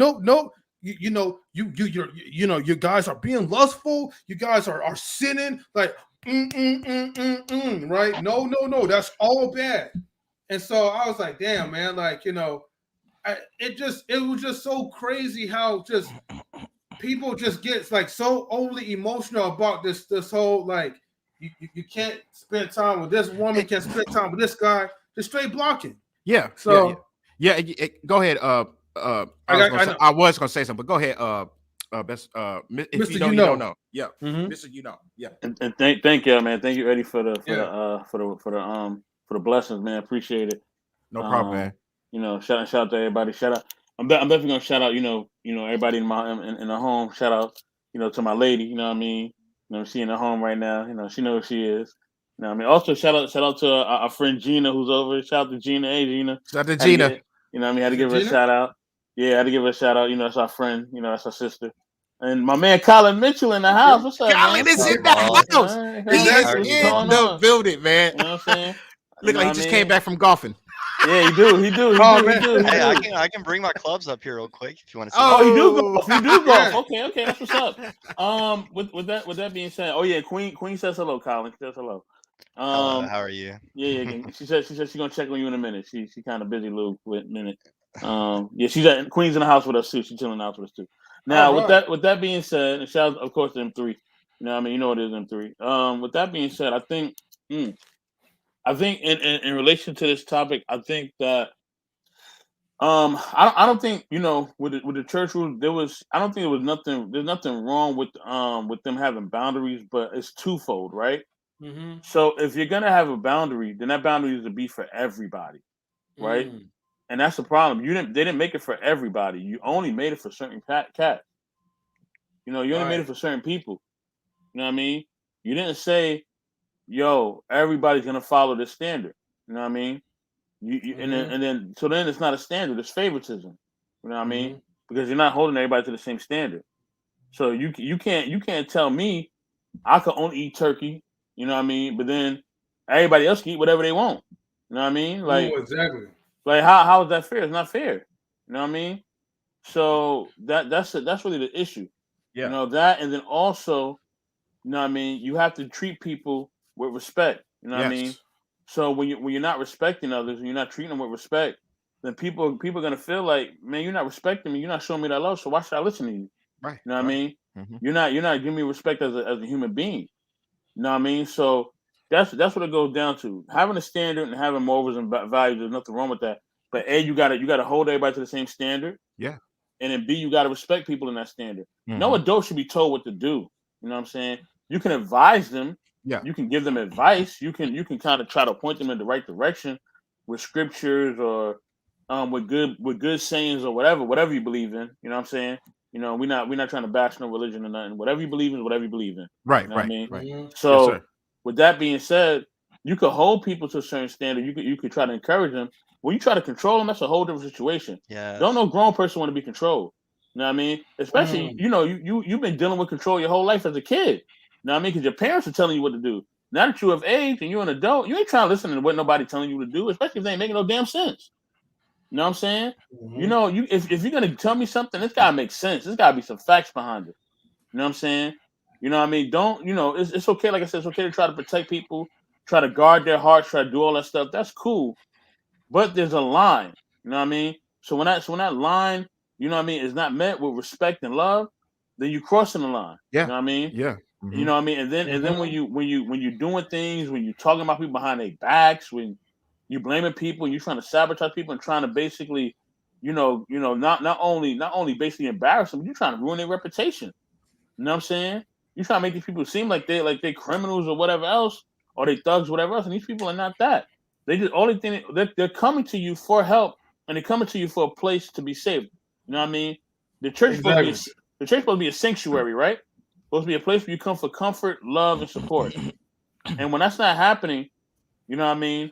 Then it's all bad. And what was the question that you just highlighted? You highlighted something about the topic.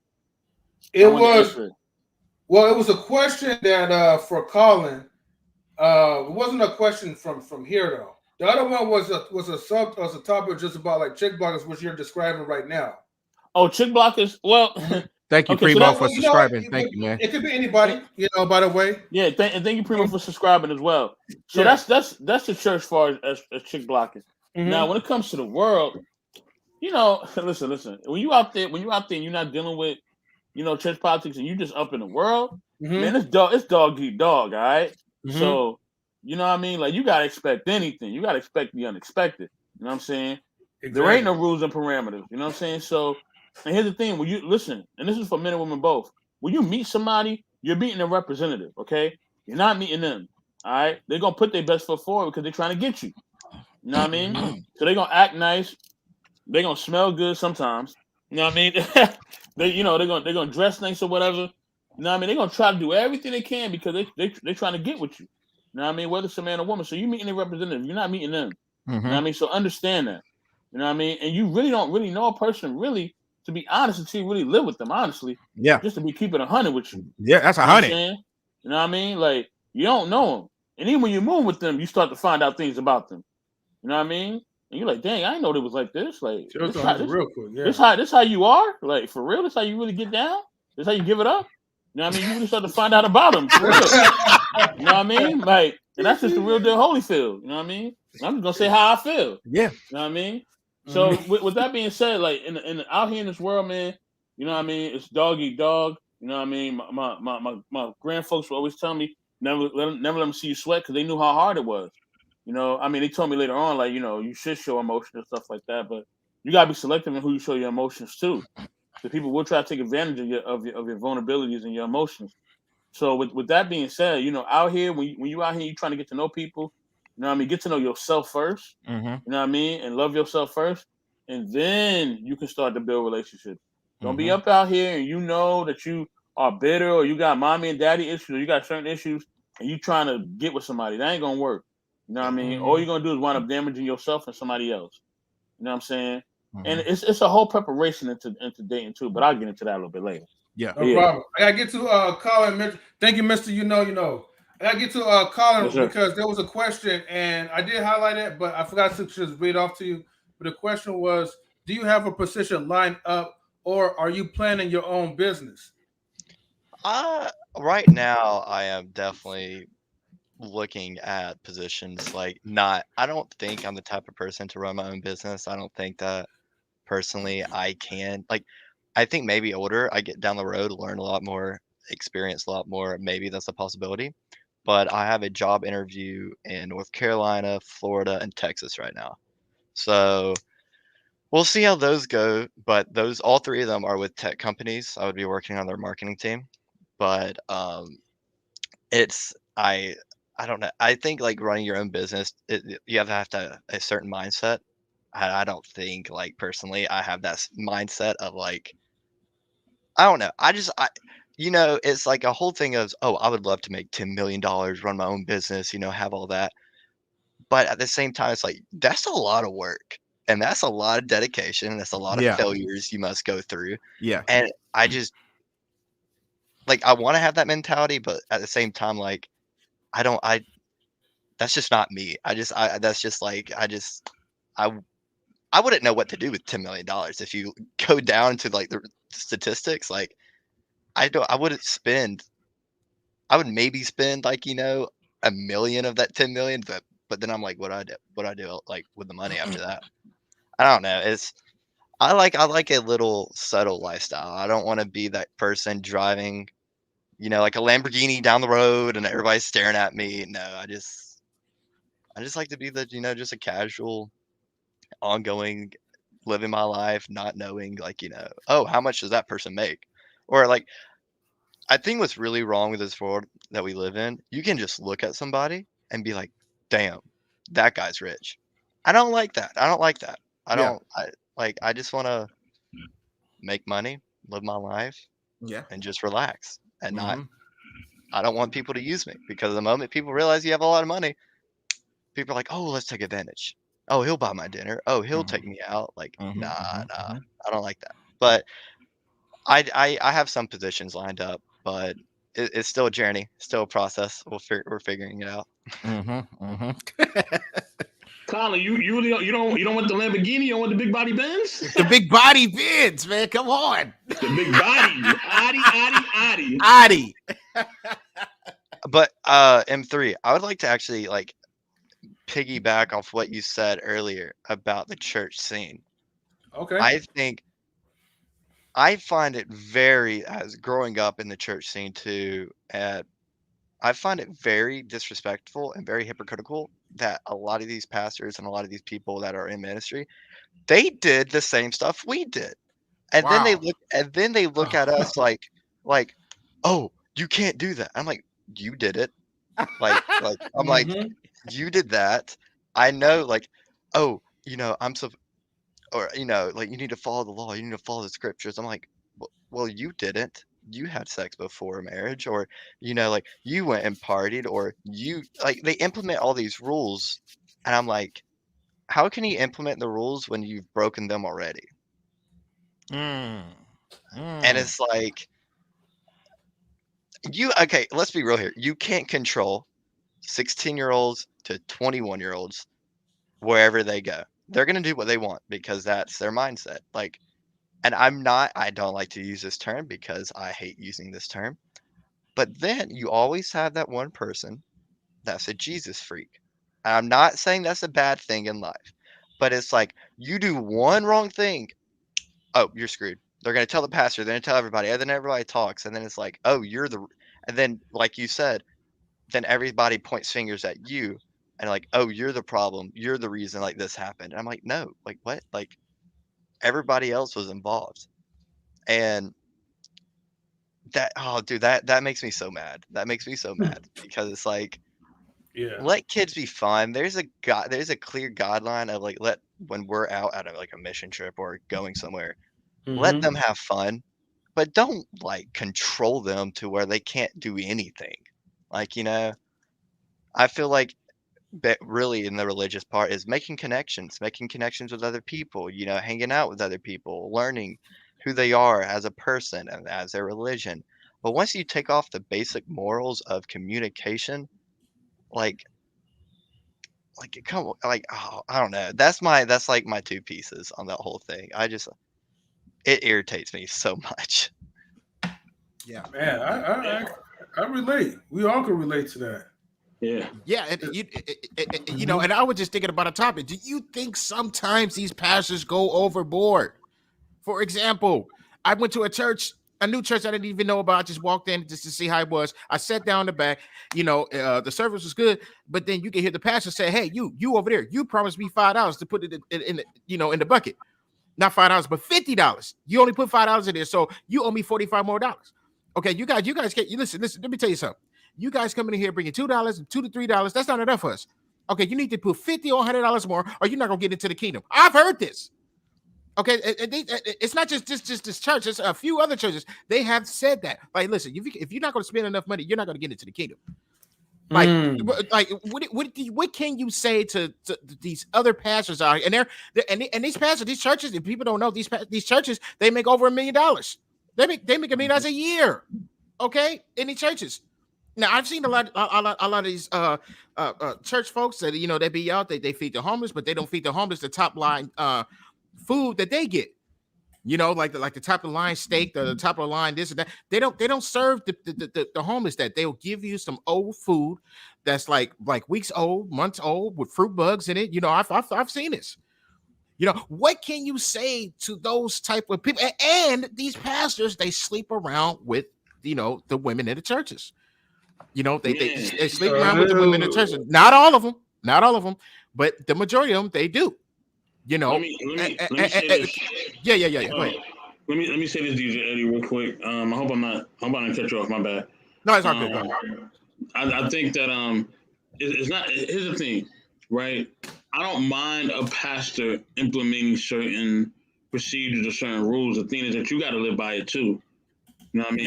Yeah. So if you're gonna place a rule, you got to live by it. You know what I mean? You can't say, "Oh, this is what we do. This is how we rock." And then you not doing, you doing the exact opposite. You know what I'm saying? That's hypocritical. You know what I mean? Now if you like, yo, listen, you know what I mean? This is what you should do, but guess what? I don't do that. I can respect that. You know what I mean? If you're like, yo, man, look, man, you shouldn't be out here, you know what I mean, messing with all these different women. But look, man, that's how I live my life. That's how I give it up. But you shouldn't do it. I can respect that. So maybe you're trying to just protect me because the life you living ain't good. You feel me? I can respect that. But I can't respect when you were like, you need to do this, you need to do that, blah, blah, blah, blah, blah, blah, blah, blah. And you're not living it yourself. You know what I mean? Like, respect is given when it's proven. You know what I mean? Like, you got to prove to me that I need to respect you. You need to prove to me that you're a leader. You need to prove to me that what you're saying actually makes sense. You know what I mean? Because then if you're telling me all this stuff and I'm following it and it's not really real, guess what? I'm wasting time. I'm wasting time and energy, and time is not to be wasted. You know what I mean? And I'm also missing out on some great relationships. You know what I mean? I'm missing out on some great blessings. I'm missing out on some great opportunities because I'm trying to do what you tell me to do. You know what I mean? And you're not even living that lifestyle at all. You're not even thinking about it. You know what I mean? But you're telling me to do that because it's all about control, and it's also about money, like you said, Eddie. The money part that's the biggest thing, really. The biggest thing. That money. They don't want to go out and work, man. They're not trying to get out there and do a 9 to 5. They want you to go out there and do the 9 to 5. They want you to go out there and do the work at hand. Yeah. You know what I mean? They want to sit back, you know what I mean, and live off of you. And that's how they want to do it. You know what I'm saying? And they're going to continue to do that as long as you let them.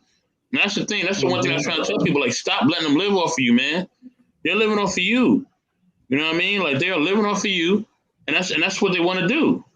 You know what I mean? So as long as you keep allowing them to live off of you, you know what I mean? And you keep allowing them to have this lifestyle, guess what? They're never going to change. You know what I mean? Until you say, yo, I'm not supporting you. I'm not paying you. I'm not coming to none of your services. I'm not doing none of that. Then that's when you'll get the phone call, then when they come over your house and, they start saying they love you and all sort of stuff. You know what I mean? They really love that money. That's what they really love. That's what it's about. It's about that paper. You know what I mean? Yes, sir. Okay. Oh, M3, go ahead. What was you gonna say? No. I was just gonna say, like, yeah, they love you for what you have to offer, but they'll never love you for who you are. And then right. when whatever that you have to offer that's not available anymore, then they want to just kick you to the curb.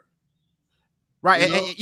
And these pastors out here, they can't say, hey, anybody can come to the church. If you're a devil worshiper, you can come to the church because the devil's in the church every single day. Why are you going around talking like that? Why are you going around talking like that? You say anybody can come. A lot of them basically are saying listen, we want all your money. So, you can wear whatever you wear. You can come to the church naked. I've heard these things. You can come to the church naked. Excuse me.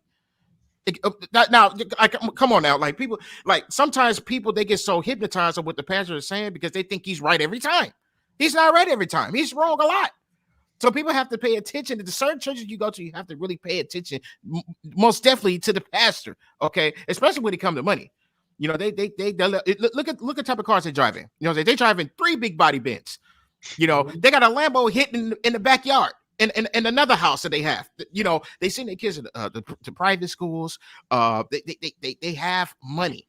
Okay, they want your money. Eddie, like, they got the Batmobile. Eddie, they got the Batmobile. They got the Batmobile. Yeah. They got the Batmobile hitting in the backyard. Okay. That's a good one. That's a good one. If you know, you know. Yeah, but you guys got to watch out. You guys got to watch out for that. And you got to watch what you say. Sometimes when you're in the church, you can't. If I feel like if you're gonna talk to a certain person, if you're trying to build a relationship, like if you're looking for a woman, I feel like you should pull it to the side by yourselves somewhere away from the church, so that way they won't get in your business. Because if they see that, they're gonna go around start spreading rumors. Hey, so and so was talking to so and so today for like an hour and 30 minutes. And they see, the whole gang comes and say, "Excuse me, brother, are you struggling? Is there something wrong? Let me put my hand on you. Let me pray for you. What you doing that for?" Me and this woman just had a conversation. We had a conversation about the dictionary. You guys are coming to me talking about, "Oh, hey, do you need help, brother? You need a couple of scriptures for what?" We just having a normal conversation. So sometimes I feel people in the church sometimes do way too much. They go overboard. Okay, They go a little overboard. All right, but as far as other pastors talking about, you can wear what you want to wear. No, you can't. You can't wear what you want to wear. Okay, you can't come to the church naked. That's just out. Okay, so if anybody believe that, something wrong with you. All right, let me go ahead and that's my time. Oh, okay, that's what's up, man. And the biggest thing is asking questions. Yes. You know what I'm saying? If you really care about people, you got to ask questions. You know what I mean? If you're not asking me no questions and you just coming at me with your BS philosophy, I'm definitely not listening to you, because you just this is in your mind. This is something that you came up with. This is not even real. Right. You know what I mean? And you probably heard something from somebody else that ain't even true. Mm-hmm. You know what I mean? And this is another thing too. We're asking questions. Don't be afraid to ask your supposed leaders or pastors questions. All right? Mm-hmm. You know what I mean? They don't have a problem asking you for money. You know what I mean? Right. They got a problem asking you to be a resource to them and go help out with the kids and everything else. Yeah. You know what I mean? So listen, I'm gonna ask you as many questions as I want to do. If you take my money, you're gonna have to take my mouth. You know what I mean? Exactly. Like, I'm not gonna give you no money if I can't answer no questions. Like, that's how. Right. You know what I mean? So that's why I just stopped giving people the money, because I'm like, if y'all not gonna allow me to say have a voice or say how I feel, then what's the point of me even being here, even talking to you? You know what I'm saying? Right. Like, it don't make no sense. Like, I'm not gonna do that, you know what I mean? And I can't really express myself or be myself. You know what I mean? With that, y'all, listen. You know what I mean? Let me get a spotlight on myself real quick. I got it. You know what I mean? Listen, y'all. You know what I mean? Please like and subscribe to Knowledge and Relationships. You know what I mean? Definitely want to shout out everybody, that's been supportive. Thank you, Primo, for subscribing. Thank you for everybody that subscribed today. I definitely appreciate y'all. Thank you for JP for being in the comments. I also want to thank Rashawn Dave. I also got to thank Sheena Marshall. Well, that's a troll comment. Okay, K Marion, OG Patrice, as always, much love. And somebody else subscribed. We had a new subscriber today too, but I forget their name. But yes, thank you for subscribing. I appreciate you. Primo. You know what I mean? Oh yeah, but no, I shout out Primo. I just shout out. Oh, okay. But we had somebody who said they didn't subscribe before, but they did. Shout out to my man, ATL, Atlanta Brave. Oh, Dawn Harden, that's what it was. Shout out to you, Dawn Harden. Thank you, sister. Shout out to you for subscribing. I appreciate you. Sorry I forgot your name. Please forgive me. And shout out to my whole team, man. Shout out to Queen Forever. Shout out to Gwen Love. Shout out to everybody on our team. Shout out to other Conversations with King and all the podcasters out there. Please, like and subscribe them as well. High Value Nurse, CKQ, everybody. You know what I mean? Shout out to my team, man. Shout out to, Damo, Free Damo. Free Damo. I mean? Shout out to First Lady Tammy. Shout out to the music coordinator, DJ Eddie King. Yeah. Colin, shout out to you as well. We appreciate you coming on, Colin. Thank you. I am the network manager for Knowledge and Relationships. You know what I'm saying? Yes, thank you. Thank you, Rashawn. Thank you. Appreciate you, bro. Appreciate you. You know what I mean? And yes, you can find me on Instagram on MR if you know 1984. Once again, MR if you know 1984. And 3, what I mean, take it away. I know Queen says she's gonna be on in a minute. I mean, she's just doing something real quick, but yeah, take it away in 3 and keep doing your show. I'm gonna definitely holler at y'all later. Okay. Yeah, for sure. Oh, there's a all right, Mister. Thank you for rocking with us. We appreciate that. All right. I got a question for you, M3. Yeah, sure. How? Okay, this is I would like DJ Eddie King on this too. Yeah. But I was thinking about this as a semi-topic. How long is too long to be like? Let's say I'm friends with this person for 12 years, and all of a sudden I'm like, should I like? Oh, I want to take this person out on a date. How long is too long of a friendship to where it's like automatically like, ooh, this is not happening. Like I should not date this person. I should not take them on a date because it could potentially ruin the relation or the friendship itself. It's like what is there do I just not pursue it at all because like, oh, we've been friends for 12 years, or do I'm like, let's see if there's something that can come out of this. Okay, let me see. So let me just reiterate the question so I can make sure it was clear. But this is someone that you're already friends with, right? Correct. But now you have an attraction for her, and so you want to become more than friends. Possibly, yes, but is it too long? Like, have we been friends for too long? Well, here's the thing, right? It depends on the situation because, well, let me ask you this one last question. Okay. Um, did you like the person for a long time during the course of your 2-year friendship? So when I was I've known this person for a long, long time, but when we were in high school, we talked like, like kind of flirting with each other, and then, it stopped, and then recently we've then started flirting with each other again, and I'm like, I don't know if I should pursue something or if it's just like, Here's the thing. What I will say now, back in our times, like we're kind of old school. There used to be a time where we had friends with benefits. What DJ? You can hear me, right? Just want to make sure. I can hear you. I can, yeah. Okay, sorry because the echo from earlier is still ringing my ear a little bit, right? But you know, we had like a lot of friends that we knew for years, but see, we had benefits, a benefits package, yeah, and so we knew that we were just only just going to be friends, but we knew that we still had our attentions. We we didn't even had to let our attentions know. We just kind of felt each other's vibe, and so the thing is, when you have these friends, yes, they will flirt with you, but they may not be in a committed relationship with you. They may even give you, physical, well, stimulation.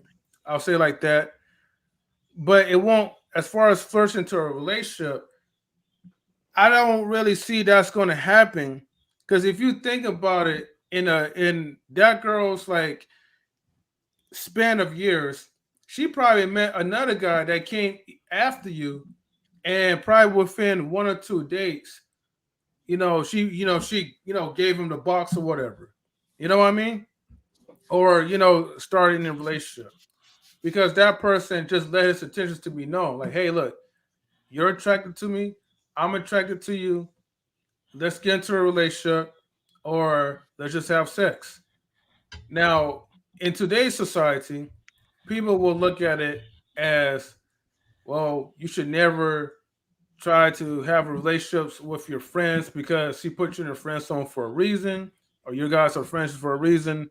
Whether you put her in a friend zone, she put you in a friend zone, like people will feel like the relationship spark is not there. The only thing I'm just gonna say is try to follow your heart, whatever your heart is telling you. If you feel like it's going to work, it doesn't hurt to give it a shot. Now, a lot of men fears that this is gonna ruin the friendship. Yes, that's what I'm worried about. But here's the thing, right? If you're worried about the friendship so much, then maybe you guys should just remain to be as friends. That's what I was thinking. Yeah. Yeah. If you're not worried about the friendship and you're just like, you know what, screw this friendship stuff. I want to, I just want to take it downtown with her. Then by all means, See, you she go would right not. ahead. She's like actually like saving herself for marriage. So it's like she's like, hold on, actually like non-bullshit. She's like very Christian woman, like very follow the books, very very like. But the issue is like we've talked, like we've been friends for 12 years, but nothing has ever happened until yesterday when we were both drunk. But it's like I don't know. I just don't want to risk it. So I think like what is the person maybe thinking they're not. Oh, can't you see? Oh, okay. Oh, did you want me to read it or no? No, I can read it. Oh yeah, you go ahead, DJ. You can read Okay, it it said the person may be thinking that you're not interested in that way, so keeps it at flirting. Keep it at flirting. Men, in my opinion, should be the ones to make it known. Let her stay in her femininity. Yeah. So now, I agree with that. And now listen, if you ask me, this is what I'm saying. If you haven't experienced it a while back, if you don't know what that experience is like, I wouldn't do it now because let's just say you do experience. Let's just say you take it to the next level. It may not work out. Then next thing you know, that 12 years down the drain. So I wouldn't do it. I wouldn't do it. I wouldn't even risk that chance. I would just keep it as friends as it is, because it's going to feel weird. It's going to feel awkward. Let's just say, you guys don't work out. So you might say, well, let's just be friends. But every time you guys see each other, you're going to think about the experience that you guys have and all that type of stuff. So I think it's a bad idea. If you ask me, I wouldn't go for it. Yeah. To be honest with you, like I would humbly say it is a bad idea because you guys are friends. And honestly, bro, like, I mean, look, you asked M3 like, maybe like a couple of months ago, I'll just say like, forget it. Don't even worry about it. But I do value friendship as well too, Colin. Yeah. And I have to, like, for a guy like me, if I was in your shoes, I would have to admit that, look, damn, I like this girl, but I waited too long. And it's going to be awkward because now she's used to that friendly type of vibe. And so the weird thing is last night it was definitely not the friendly type of vibe. So I was like, huh? So whoa, okay. Hold on, Colin. Well, okay, we got drunk and went to the bars and nothing to the extreme of something bad happened, but it was like this is where like stuff was happening at the bars to where I was feeling uncomfortable because I'm like, do I do it or not? Do I do it or not? Because it's like I just didn't know, but it's like. Let me ask you a question. What do you care about the most? Do you care about the friendship or do you care about taking it to the next level? Wait, before you answer that question, right? Two things, right? One, I got to bring Queen up into the table, right? Okay. I know that's Colin's favorite person, Queen, right? Welcome, Colin. And then number two, right? I need to read CKQ's comment real quick. Let me read it. Go ahead. CKQ, he says, bro, if you like her, then let her know. You be wasting your time if you sit by her side the whole time and never tell her and watch her keep dating person after person. And then he also says, she could feel the same way, but you would never know. True. But that's the part. That's where here's the thing, right? I get that, but this is the part where I disagree this time, right? And the reason why I disagree is because Colin said he values the friendship more than the relationship. Now, if he values the get into the relationship with the woman, then I would say by all means, go for it. Like honestly, I mean, look, what my friends, I'm a different type of person. If I'm friends with you and I know I could blatantly see that it's not going to be nothing more. But if you're going to give me a benefits package, I'm gonna take that because honestly, to be honest with you, I really enjoy being friends with women more than just trying to bounce around from relationship to relationship. Right. You know what I mean? Right. That's personally me. But hey, I mean, I'm not gonna say he's wrong. I'm just saying at the moment I don't agree in doing so. Right. But Because that doesn't mean. But it's also valid too. You do want to make your intentions be known sometimes. yeah, and you know, I have to agree with the CKQ. He said, you know, you never Mhm. know, but at the same Yeah. time, see, that's the key. You don't know. She can say no. She Mhm. can say yes. You don't Yeah. want to risk that because even if you do tell her how you feel, you know, let's just say she don't feel the same way. You know, what happens if don't she feel the same way? She may not look at you as the same. She let's just say you try to work things out. You still want to be friends. She's always going to look at you as you asking her or telling her, hey, you know, I feel this way about you. She's always going to remember that in her head. So I feel like it's a bad That's what idea. exactly. That's what I'm It's a worried about. bad idea. Exactly. I would Yeah. not do it. I would not do it. Because No it's Yeah, way. like, and oh, that's if funny you really because go out remember on a date. he's afraid of ruining the friendship part. Right. But Exactly. but Colin, I will say this though, right? Um, if you come to a point that you are no longer afraid of risking the friendship, and you're just like, you know what, I ain't got nothing to lose on this one. I need to know. Then, by all means, do it. I No. did it before. Uh, No, I'm uh, talking uh, about uh, no. I'm talking no. Hold on. oh. No, I said if Colin gets to a Oh. point that he doesn't care about the friendship part, Oh. like if Okay. it's not of value and he really needs to know, then I feel like that's where he should just do that. Okay. Got you. He I does bring yeah. value to the friendship. Like Mhm. she does bring value. And with what Kay's saying, so like we were at the bar, okay, Mhm. and And Queen, I want to get to your next. No it problem. was she was having a great time. She was drunk, you know, having a great time, and I was in that awkward stage where it's like she was coming on to me multiple times, but at the same time, I'm like, she's drunk. She's really drunk. So I'm Oh like, yeah. and I'm like, I don't know. Do I like because I was having that internal battle of like, yeah, she's coming on to me. We've been friends for 12 years, but she's coming on to me. And like, do I do this or do I not? And I'm just like, I'm having like I was like having that internal like issue because there's like that morals inside of me of first of all, I'd never ever take advantage of girls that are drunk. Like that is just no. No. And No. then she's also my really good friend that I've known for so long. So I'm like, Mm-hmm. I one of her friends was next to me, and she's like, "Do it, it's okay." And I'm like, then I was just like, that screwed me up more because you know usually I would think, oh, her friend would probably no, you probably should do it, but they're saying do it, go have fun with her. I'm like, and No. then and I was just like, I can't. I was like, I couldn't pull myself. And to answer Kay's question, the I would say 90% of the night she was making the first move for every single situation.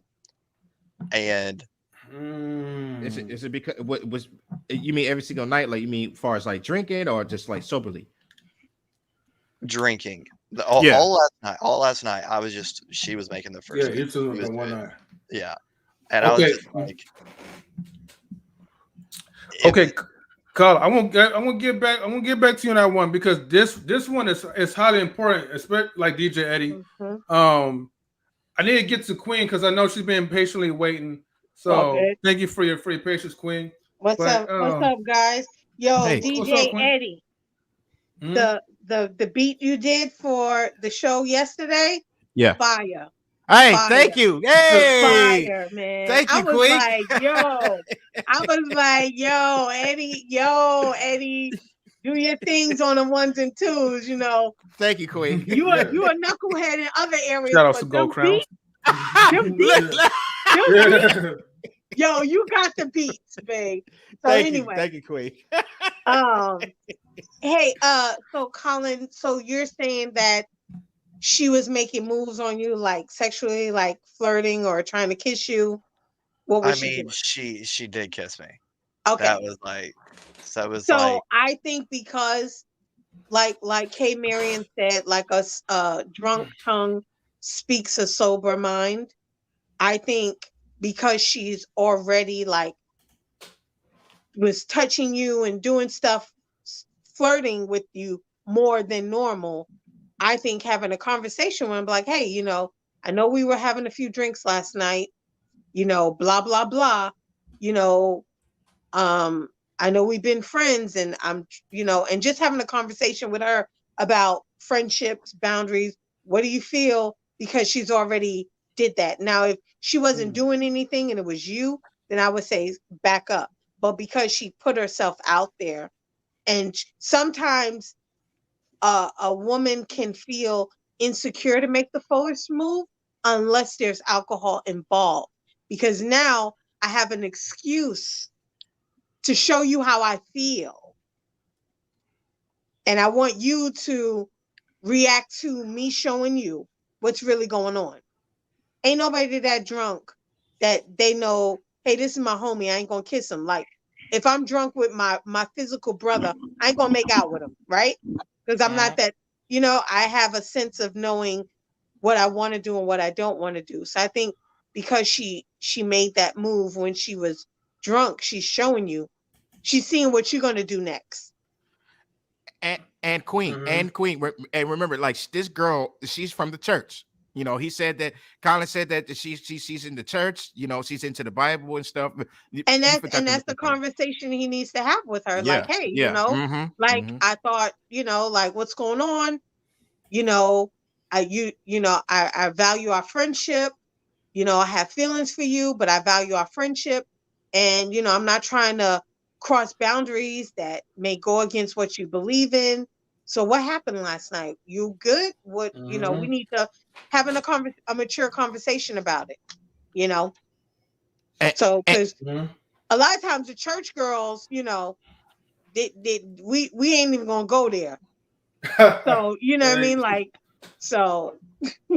Yeah. And Colin, but if you ask me, I feel like you should have the conversation, but I really feel, don't tell her how you feel. Find out how she feels first. Yeah.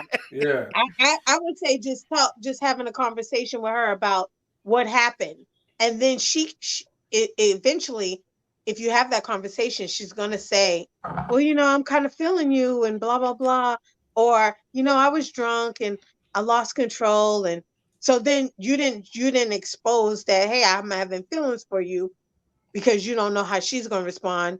Let her respond first. Let her tell you. Right. Now, it seems like Colin got. He's still watching.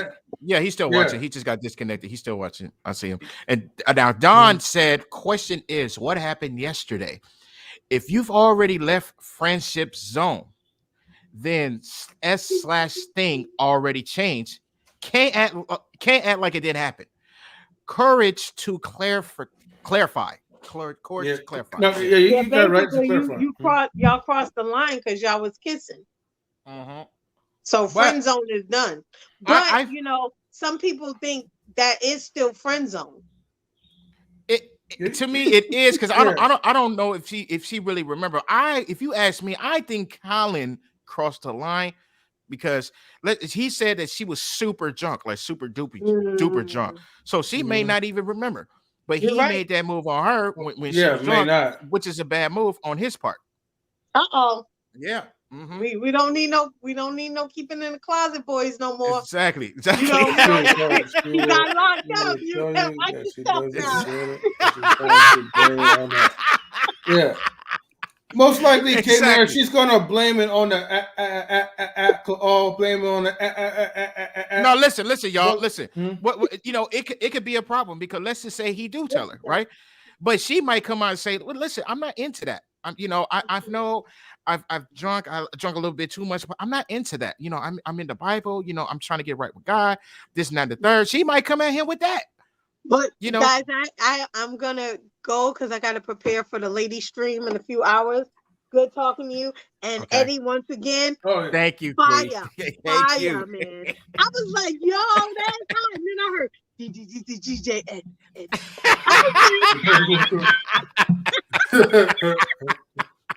Thank you, Quick. Yeah.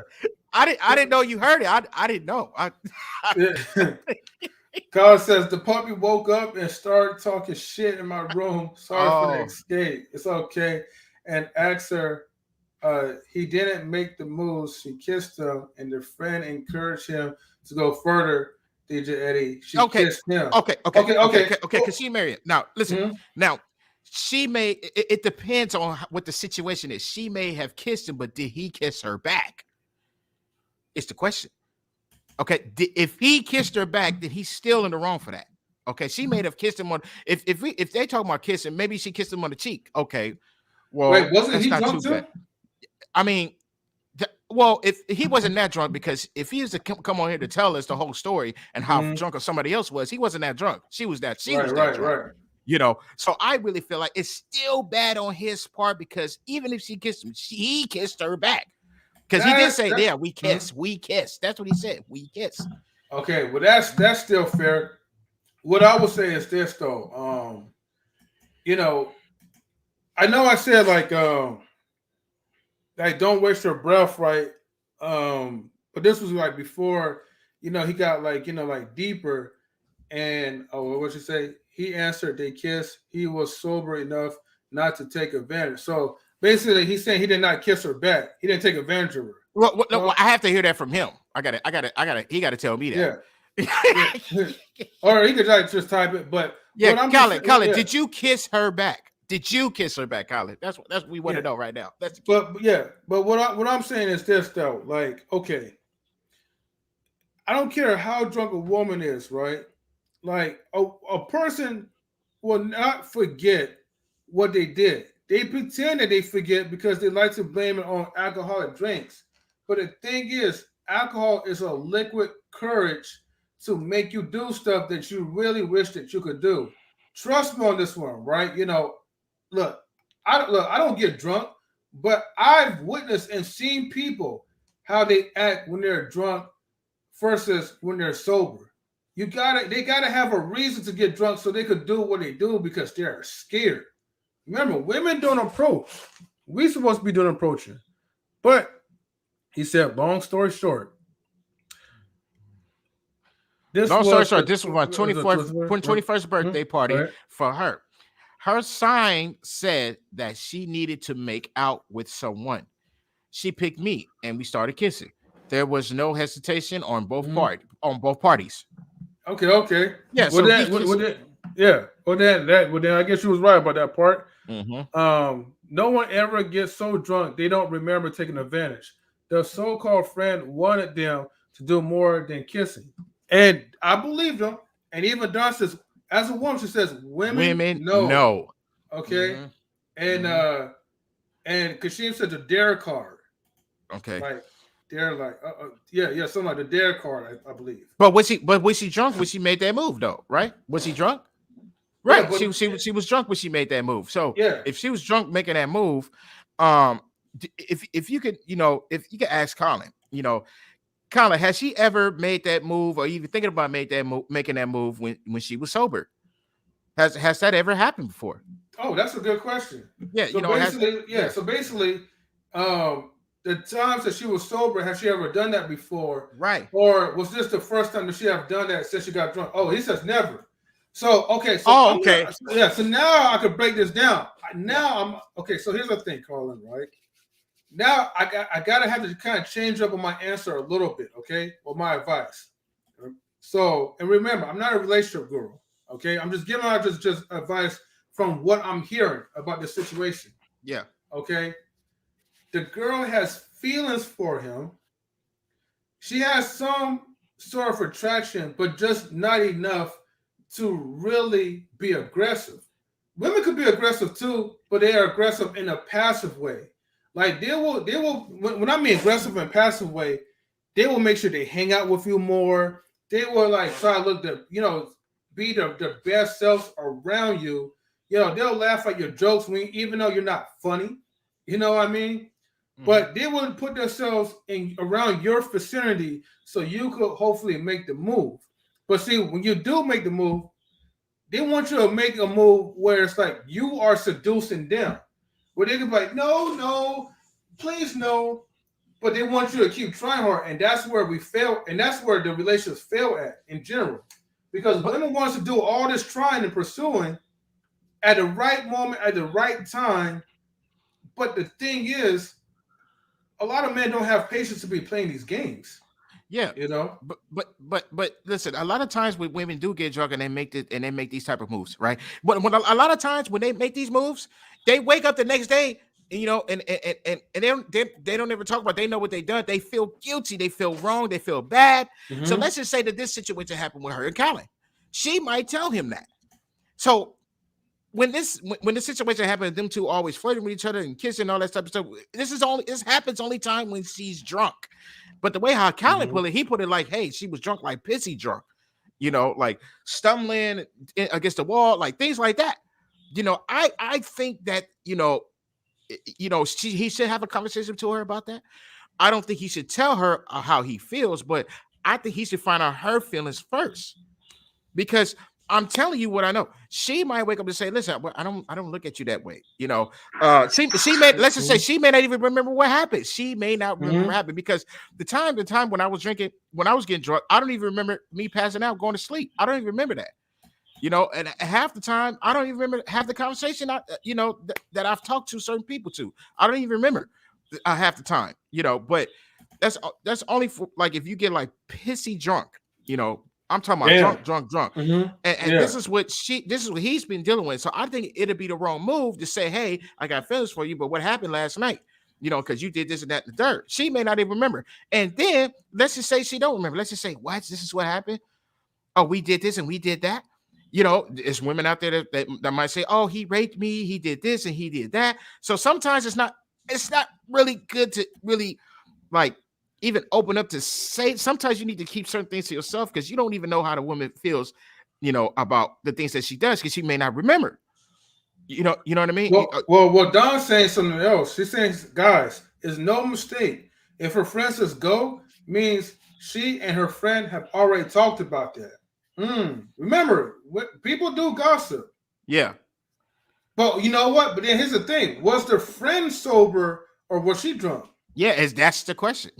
That's a good question. Was the friend sober or drunk? Because Colin was sober enough to know what was happening around him. He know. You know, he was sober enough to know what was going on with him and what was going on in his surrounding. He was sober enough to tell us a story. So he wasn't pissy drunk. She was pissy drunk. So she may not even remember. So he no. She no. That's the thing. No, she remembers. She remembers, but you have to understand. It wasn't Colin and the girl by herself. Remember at the bar, right? He said it was going to be 3 people. Yeah. Like him, a lady, and a friend. Mm-hmm. And so if their friend is telling him, go kiss and do it, then you got to add the third person into it as well, too, because she is the instigator, the one that's telling them, go, girl, go for that kiss. Go, Colin. You can do it. Don't hold back. Okay? You gotta ask that question. What was the other girl's intentions? But when they get drunk, yes, they it's like it makes you feel like you want to have fun. You want to enjoy yourself when you are drunk. You know, that the feeling of it. But when they're sober, they feel a different way. They're different the next day. Yeah, but we don't know about the third girl though. She probably wasn't pissy drunk herself. She probably wasn't. But the thing is the fact that she's telling Colin, right? Hey, do it, okay? Go for the kiss. She knows definitely the instigator. She knows, but she knows something that Colin does not know because her and her friend have talked. I'm telling you, women be gossiping about dudes that they like. Sometimes they be clowning us, but in other times they really, really like us. And when they keep talking about so much, I'm telling you, we will never know what they're saying behind closed doors, but they're talking about us behind our backs. But they never had this conversation. They've never had this conversation when she was sober. Even when she was drunk, they never sat down and communicated about how they feel about each other. They haven't done that yet. So Colin does need. I agree with Queen. Colin does need to have a conversation with her. I don't think he should tell her how he feels, but I think he should find out how she feels about him. That's my take on that. Right. That's the part that I will say I do agree. Right. Mm-hmm. Oh, you know what? Bam! I knew it. Now friend was sober. Yeah, Okay. see, you see what I'm talking about? The friend with hey, hold on, get the likes up, people, because y'all hearing some good stories now. Biggest instigator right there. Yeah, the friend was so matter of fact, hold on. Let me go ahead and play my music real quick. All right. Okay. Yeah. The friend was sober, people. Okay. Woo! But he was drunk. How could your sober friend tell you to go for something? And she was not drunk. Okay, she knew what was going on. She's hinting. She has a secret that Colin does not know about. Yes. No, Miss Mary says knowledge. Salute. Sorry, I'm late. I was getting my hair done. Good afternoon, everyone. Good afternoon, Miss Mary. Thank you for tuning in. Drop a like on our channel. Appreciate you so much. And the biggest question is, if her friend was sober, have she had this conversation with her friend? What does her friend know? Does Colin talk to her friend? Have they had communication? Does he say, hey, well, this situation happened, can you let me know what was said the next day? I'm pretty sure you had talked to her. Women, they chat a lot together. They tell each other things that we don't even know. So I wonder what the conversation was when they was having a conversation with each other the next day. Does he talk to her friend? Has they communicated? Did she come and say, you know what, Colin, check this out. I think she likes you. I think blah, blah, blah, blah, blah. Has that ever happened? Colin never really got to that point. Hopefully he can answer that question. What has happened? Has there been any talk? Has there been a conversation? Any type of communication after the fact? Yeah. That's the question. That's the question. Has there been a conversation? Like, let's just say you haven't even talked to the woman yet that you supposedly like. How about her friend? What does her friend think? Like, what was the conversation like when they had that talk? And I feel Colin, he says, I didn't want to take advantage of someone that was drunk as she was. That was the internal issue I was facing throughout the whole night. The boundaries were being broken. Yeah. And then it's a Colin, don't talk to the friend before you talk to your girl, right? No. I'm not saying. I'm saying, has that conversation happened? Has they ever talked to each other? No. K Mary is telling Colin, don't talk to the friend before you talk to the girl. Get her consent. Because here's the thing: even if the friend was sober, and let's say Colin and the girl did something, right? Now she could say that, well, it wasn't out of consent. Remember, you have Me Too now, so you have to be very careful. Even if you pass up the opportunity. So what's happening? What is it, party people, right? What's up, Wanda Watch? Salute, man. Thank you for tuning in to the channel, man. Knowledge in the afternoon. Watch 100 once we was talking about the Jake Paul versus the Ty Will Willie fight. We was talking about reality versus social media reality. We went on to talk about the church. Now we're talking about the Colin situation. The situation goes that Colin, he's been knowing this girl for 12 years. They've been friends for 12 years. And the girl kind of stepped over her boundaries a little bit, and they kissed. So Colin's trying to see he's trying to see what's on her mind. Hey, right. What is this? Do you have feelings for me? He's basically trying to find out what's happening, because he may have feelings for her. So we're trying to figure that out right now. Right. And then also, hold on. I'm going to send a link in just a few seconds, too. Don says, trust me, she remembers she spoke to her friend about what she wanted to do for her 21st birthday. Colin said friend was sober. The friend knows she likes him. Betcha. Basically, what she's saying is that, trust me, she knows what she was doing. Okay, hey, Jen, and Kim Marion. You know what? Let me go ahead and hit the link to Wanda Watts. Yeah. Yo, appreciate you guys for hopping in. Okay, hold on. I want to say thank you, Queen, for hopping in earlier. I want to say thank you, Colin, for hopping in earlier too, telling us your story, man. To me, it's a great story, man. To me, your stories be fire, man. It's true stories, man. It's just be fire. I like you, man. Yeah, call and talk to your girl. If she had regrets, don't talk to the non-friend about your 12-year-long platonic relationship that became a romantic kiss. You two have to work on it. But okay, I listen, Colin. Listen, I wouldn't tell her how you feel. I wouldn't tell her how you feel, just because you have to wait to see what her answer is going to be. You don't want to tell her, like, well, listen, I got feelings for you, but you don't have feelings for me. Don't tell her that, because now the situation, the friendship is going to be awkward. It's going to be a little awkward in that situation. Now she's gonna keep looking at you like, hey, yeah, this is the guy, right? He's my friend. But in the back of her mind, she's like, well, he likes me. I don't know how long, I can stick with this, because I don't feel him that way, but he feels me this way. How can we be friends that way? She's gonna ask a whole bunch of questions in her mind. So that's why I feel like, on the safe side, don't tell her how you feel. Got you. We're gonna get back to that topic, but I want to introduce 100 watts. What's up, my brother? How you doing? Hit that horn. I got the horn, bro. Let's go. What's happening? What it is, man? I go by the name of 100 watts, man. I love those that love me. How y'all doing, man? All right, man. We just good.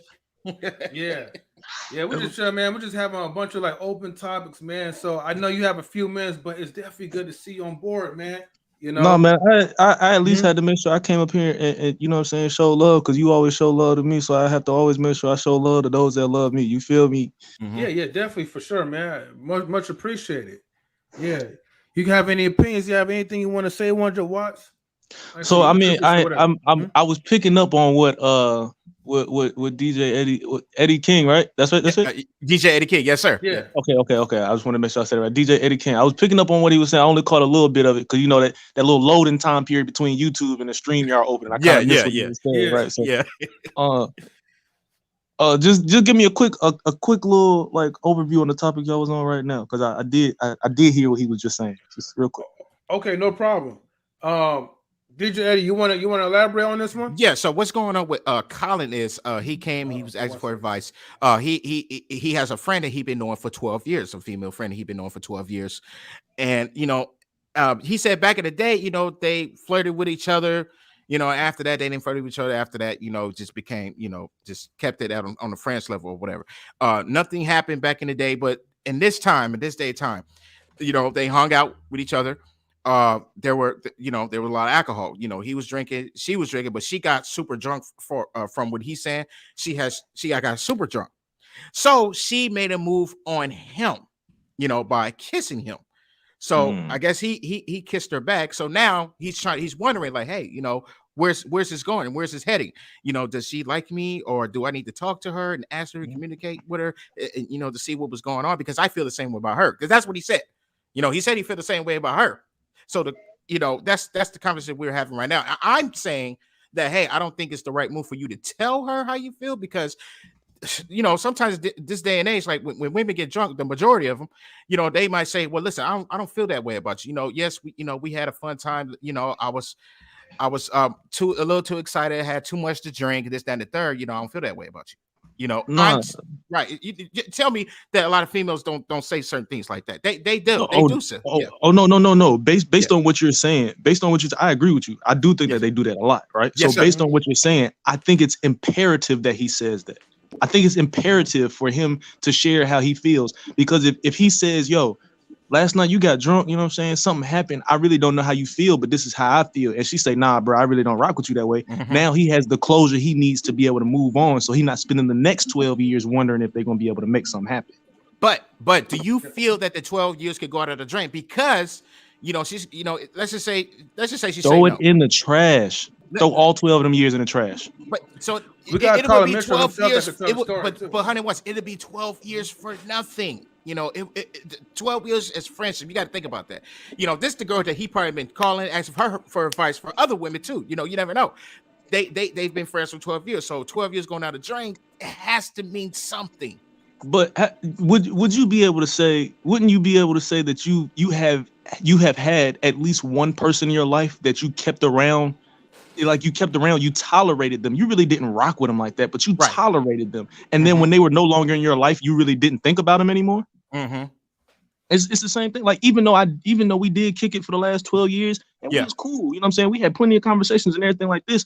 But because he may have a certain attraction to her or a certain feeling for her, it's gonna cause a problem for him. It's gonna turn into a certain, especially since they had that moment where they kissed each other. Now it's very possible it's gonna turn into some sort of animosity, right? Because I like you, I like you, but you curving me, but you still expecting to call and talk to me on the phone for hours on hours, talking to me about another dude, and you curve me. Wow. What do you think about that, Colin? Oh, Colin, he just there you go, right there. There you go. Wow. Colin, would you like to answer to that? Colin, can you hear us? I think he's trying to get connected. Yeah, because I want to know, like, do I? Wait, hold on, DJ Eddie. Yeah, Colin, we can hear you for a minute. That's the man that could tell you the story himself too. Colin. What? Yeah. What have I missed so far, or what does he need to know? Oh no. So okay. So here's what I said. You tell me what you think about it. So in talking to DJ Eddie King, I don't really know the full story, right? I'm only going on the little synopsis that I have. But there seems to be a moment where you and a young lady shared a moment to where, you know, there's a certain feeling you may have for this young lady, and she very possibly might not have that same feeling for you, right? And DJ Eddie King was saying, you know, maybe not expressing how you really feel. I just really think it's imperative to be able to express the feelings that you really do feel, because if she's not on the same page with you, now you have the closure to know that that's not a place that y'all gonna go to. So at that point, you can make a decision to either cut the friendship and not have to worry about carrying any animosity, or you can continue the friendship and let it just be exactly what it was. I think I am in a state to where I could pursue something that was more than a friendship. But if, like, let's say, like, she says no or something, that we can still remain friends. Right. Oh yeah, I forgot. 100 watts. This girl does go to the church. She's really into the Bible. She's trying to get her life together with God. You know, she's into the church. I forgot to throw that in there for you. And see, you know what? And I definitely admire that. But what ends up happening is when people make that journey to try and change their life and everything like that, they try to get rid of everything from their past that reminds them of the mistakes that they made. So what do you suggest? 100 watts. I suggest let's just let's sit down sober, no alcohol involved. right. No alcohol involved. So you can get a true idea of what the intentions is. Now, if she says, "Yo, just give me a little bit more time," you know, let me walk down this journey a little bit more, that's different than saying, "Nah, I don't have those feelings for you." Right. I think what is very, very important is, I think both of us, including me and her, value the friendship a lot. And I think we both are attracted to each other, she's attracted to me, I'm attracted to her. But I think we're both so nervous that, like, if we did ever try to do something in a relationship, that it would 100% ruin the friendship that we have, like, created. So, do you feel like do you feel like your friendship is more valuable than building a true relationship with her? To an extent, like, yes, in a certain way. Okay, now let me drop this on you. I'm sorry. I apologize to cut you off, but let me drop this on you.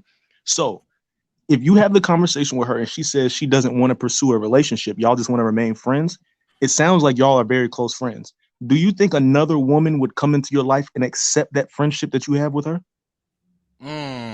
Good question. You know, I have a lot of friends from the church I've grown with over, like, a lot of years. I would say my first ex that I had, the first girl I ever dated, that was a huge struggle for her to understand, hey, this girl has been a part of my life for, 10 plus years. She knows everything about me. I'd tell her everything. And it was really hard for her to grasp that concept of, this person is going to be in my life and she's a girl. But convincing my ex, like, hey, like, there is nothing between us. Like, you do not have to worry about it. Now that is kind of a lie because of last night. And I'm like, I would. See, the thing is, like, me being me, I would pursue a relationship with this girl. I'm just afraid of ruining the past friendship with this girl. And that's, like, my internal issue. And that's completely understandable, because 12 years is a long time. You know what I'm saying? That's not That's not a fly by night type of thing. 12 years is a long time to invest in anything, whether it be a person, a job, a religion, anything. 12 years is a long time to invest in anything. So I completely understand what you're saying.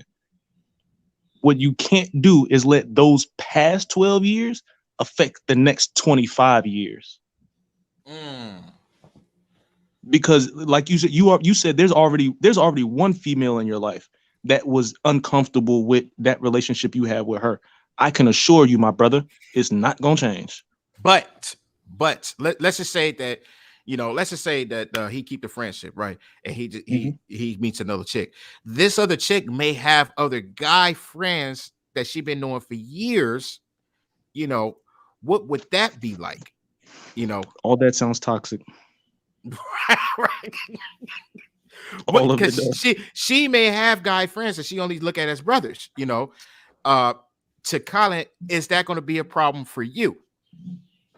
See, so like, I have two friends that are girls that I have known for 10+ years. Yeah. One is basically my little sister because it no shot in hell I would date this girl. Like, no, we're just really good friends. Well, but now it's like, okay, well, this girl, we've been friends. It's not like this is the first time we talked. Like, in high school, we went to, like, in high school, you have these, like, parties, like date parties, where the girl asks a guy, hey, do you want to go to this party? She's invited me to these before. We were talking serious at one point in high school. But it did not happen. It just did not work. Okay, so when it didn't work, what happened with her after y'all didn't work? Did she end up with somebody else? No, it was like it didn't. It was kind of okay. So like, I might say I have a huge game. The most awkward fucking person you will meet. I am awkward. Give me a few drinks in, I'm great. But like, I will say that I'm an awkward type of person, and I will say too, on her part, she is an awkward type of person. And I just because I've known her for so long, I know what she's like when she's drunk and when she's sober. When we try to have a conversation sober, it is awkward because there's like that weird that like It's a lot going on. It's a lot going on. So repeat that, it, Colin. And y'all get those likes up, y'all. I see 14 people in the room. Please get the likes up. but it's like, I wouldn't say we tried in the past, like in high school, because I was awkward in high school, and like I just didn't know like how a relationship worked, how to talk to someone. So, but now it's like, okay, we hung out all day yesterday. She was really drunk. She made multiple moves on me. She made out with me. Like everything, none of this was in my agenda. I did not push for any of this. She came on to me on all these things. The weird thing was, one of my good guy best friends was there, and he was telling me, I don't think you should do this. I think this is a bad idea. The girl, I did not say this originally. Her girlfriend was like, yeah, do it. It's okay. Go for it. Have fun. And I'm like, so that was like another internal conflict I was having at the bar, because like my guy was like, I don't think that's a good idea. And the girl was like, do it. It would be a great idea. So it was like, that was another internal conflict, and because she was drunk. And the worst part was her older sister was there. So I was like, okay, if I did anything with her older sister there, that would be so fucked up. That would be very, very bad. So I was like, I was trying to like go through the boundaries like very softly, so I wouldn't fuck up anything. But it's not like I came on to her, and it's not like I was trying to take advantage of this drunk girl. She was coming on to me, and like, and I was just like, I don't know what to do. I don't know what to do. And it was like, her sister was like looking at us too, and I looked at her sister like, hey, I am not taking advantage of your little sister. Your little sister is just coming on to me. And she understood, and she was like, yeah, like, don't worry, I completely understand. What the thing is, her sister did not know that we kissed at the end of the night, and I think like I am worried that like I mean people will start finding out, and I just don't know if like because we're still talking like none of that happened because we've talked a little bit today about like oh how did you feel last night? Did you get food? Like how was like all this type of stuff? But we did not talk about the kitchen. I don't know if she knows or she remembers, and then I don't know if she remembers this, or if I like just need to let it die. Nope. Well, Nope. No, okay. No, do not let it die. Do not let it die because now it's going to be this uncomfortable elephant in the room. Because if she does remember and you never bring it up, she's going to feel away because you didn't stand on your feet and plant your flag. So Because basically, if she really, because you have not said anything ill of her yet, so she really might rock with you. But she could have very well threw that bait out there to see if you was gonna reel her. You know what I'm saying? She trying to see if you're gonna reel her in. but to me, Colin, it's if we bring it up, it's gonna be awkward for her, right? But I just feel that you shouldn't tell her how you feel. It would be more awkward if you do. I just feel like you should ask her, hey, well, what happened last night? Or, this happened, this, that, and the third, what's going on? Whatever, how you want to communicate with her, but I don't think you should tell her how you feel because you don't know where this is going to go. This could go left. So just let it be an elephant in the room. No, what that I'm what saying, saying? no. What I'm saying is communicate with her. Ask her what's going on. Like, do you remember what happened? Mind if I just ask you, do you remember what happened? That'll answer your question right there.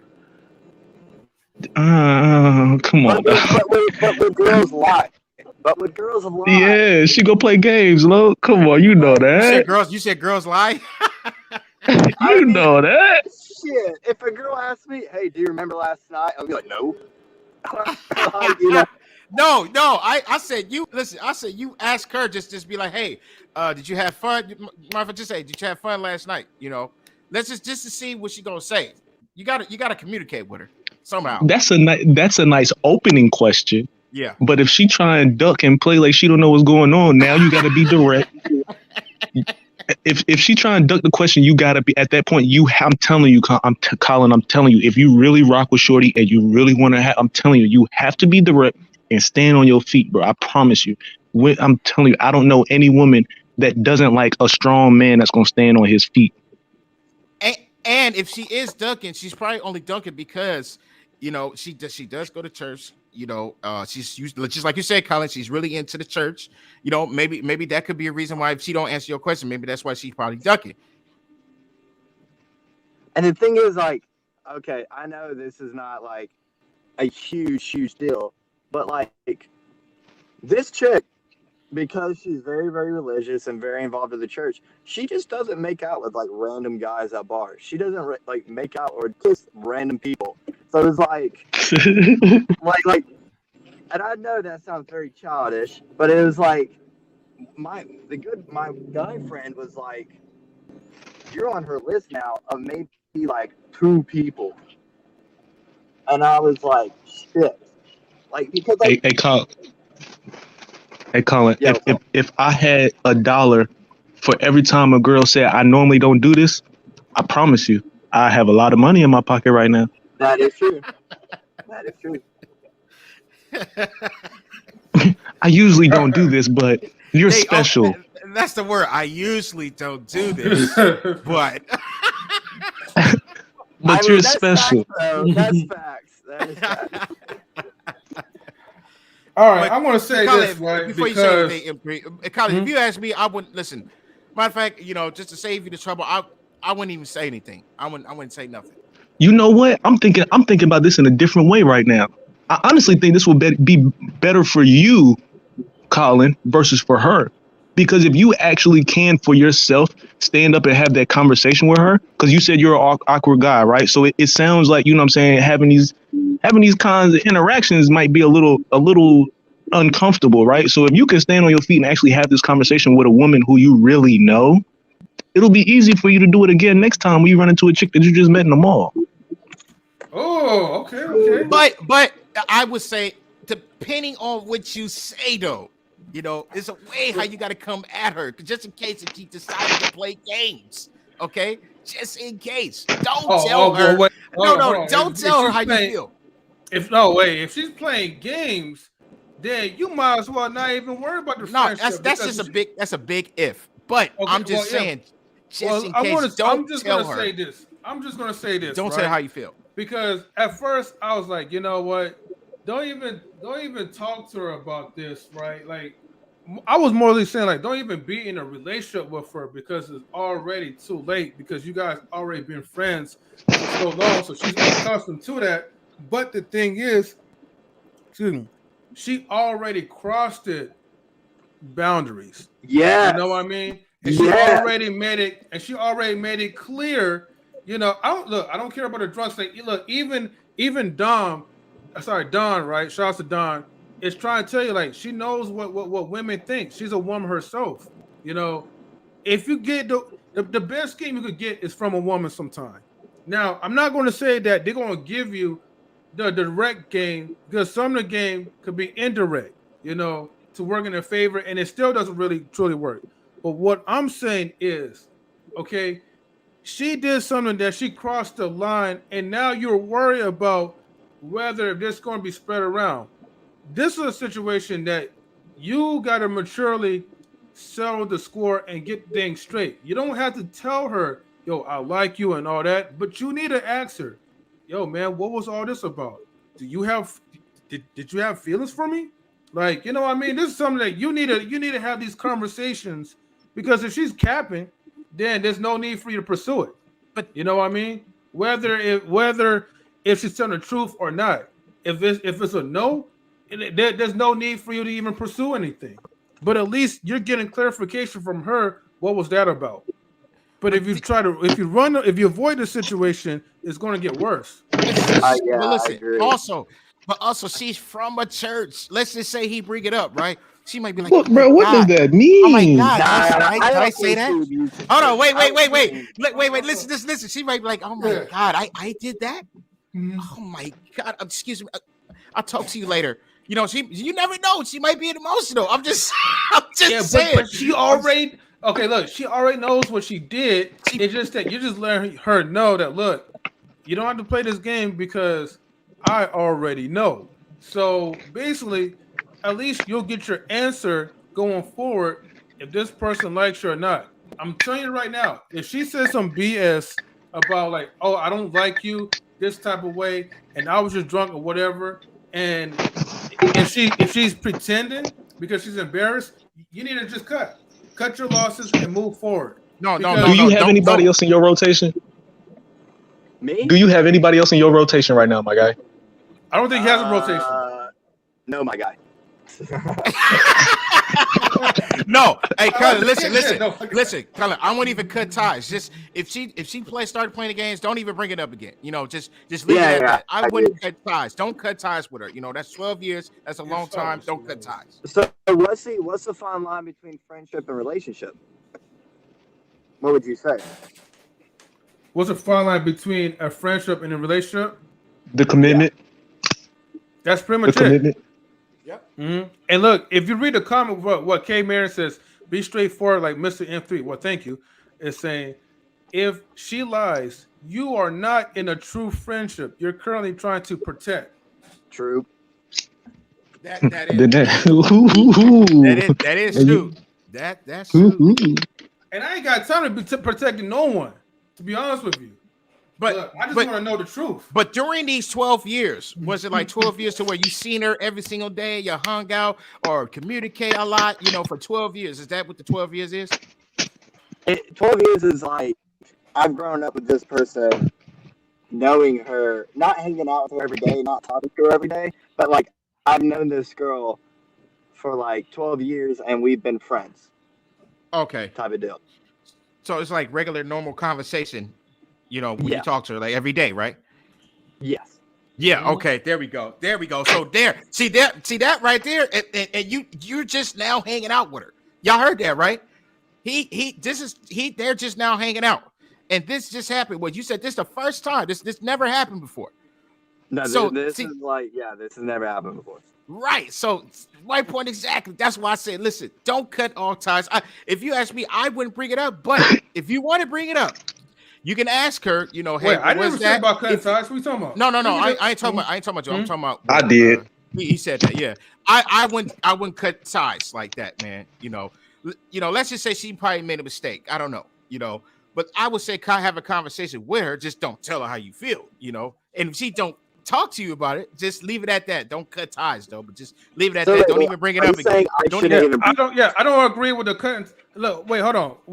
I don't agree with the cutting ties part. No, we didn't say you. We didn't say you. No. Wandra Watts said that I did.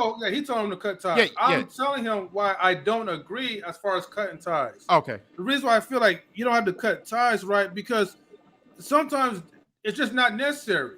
Okay, if she puts you in a friend zone, you keep her in the friend zone.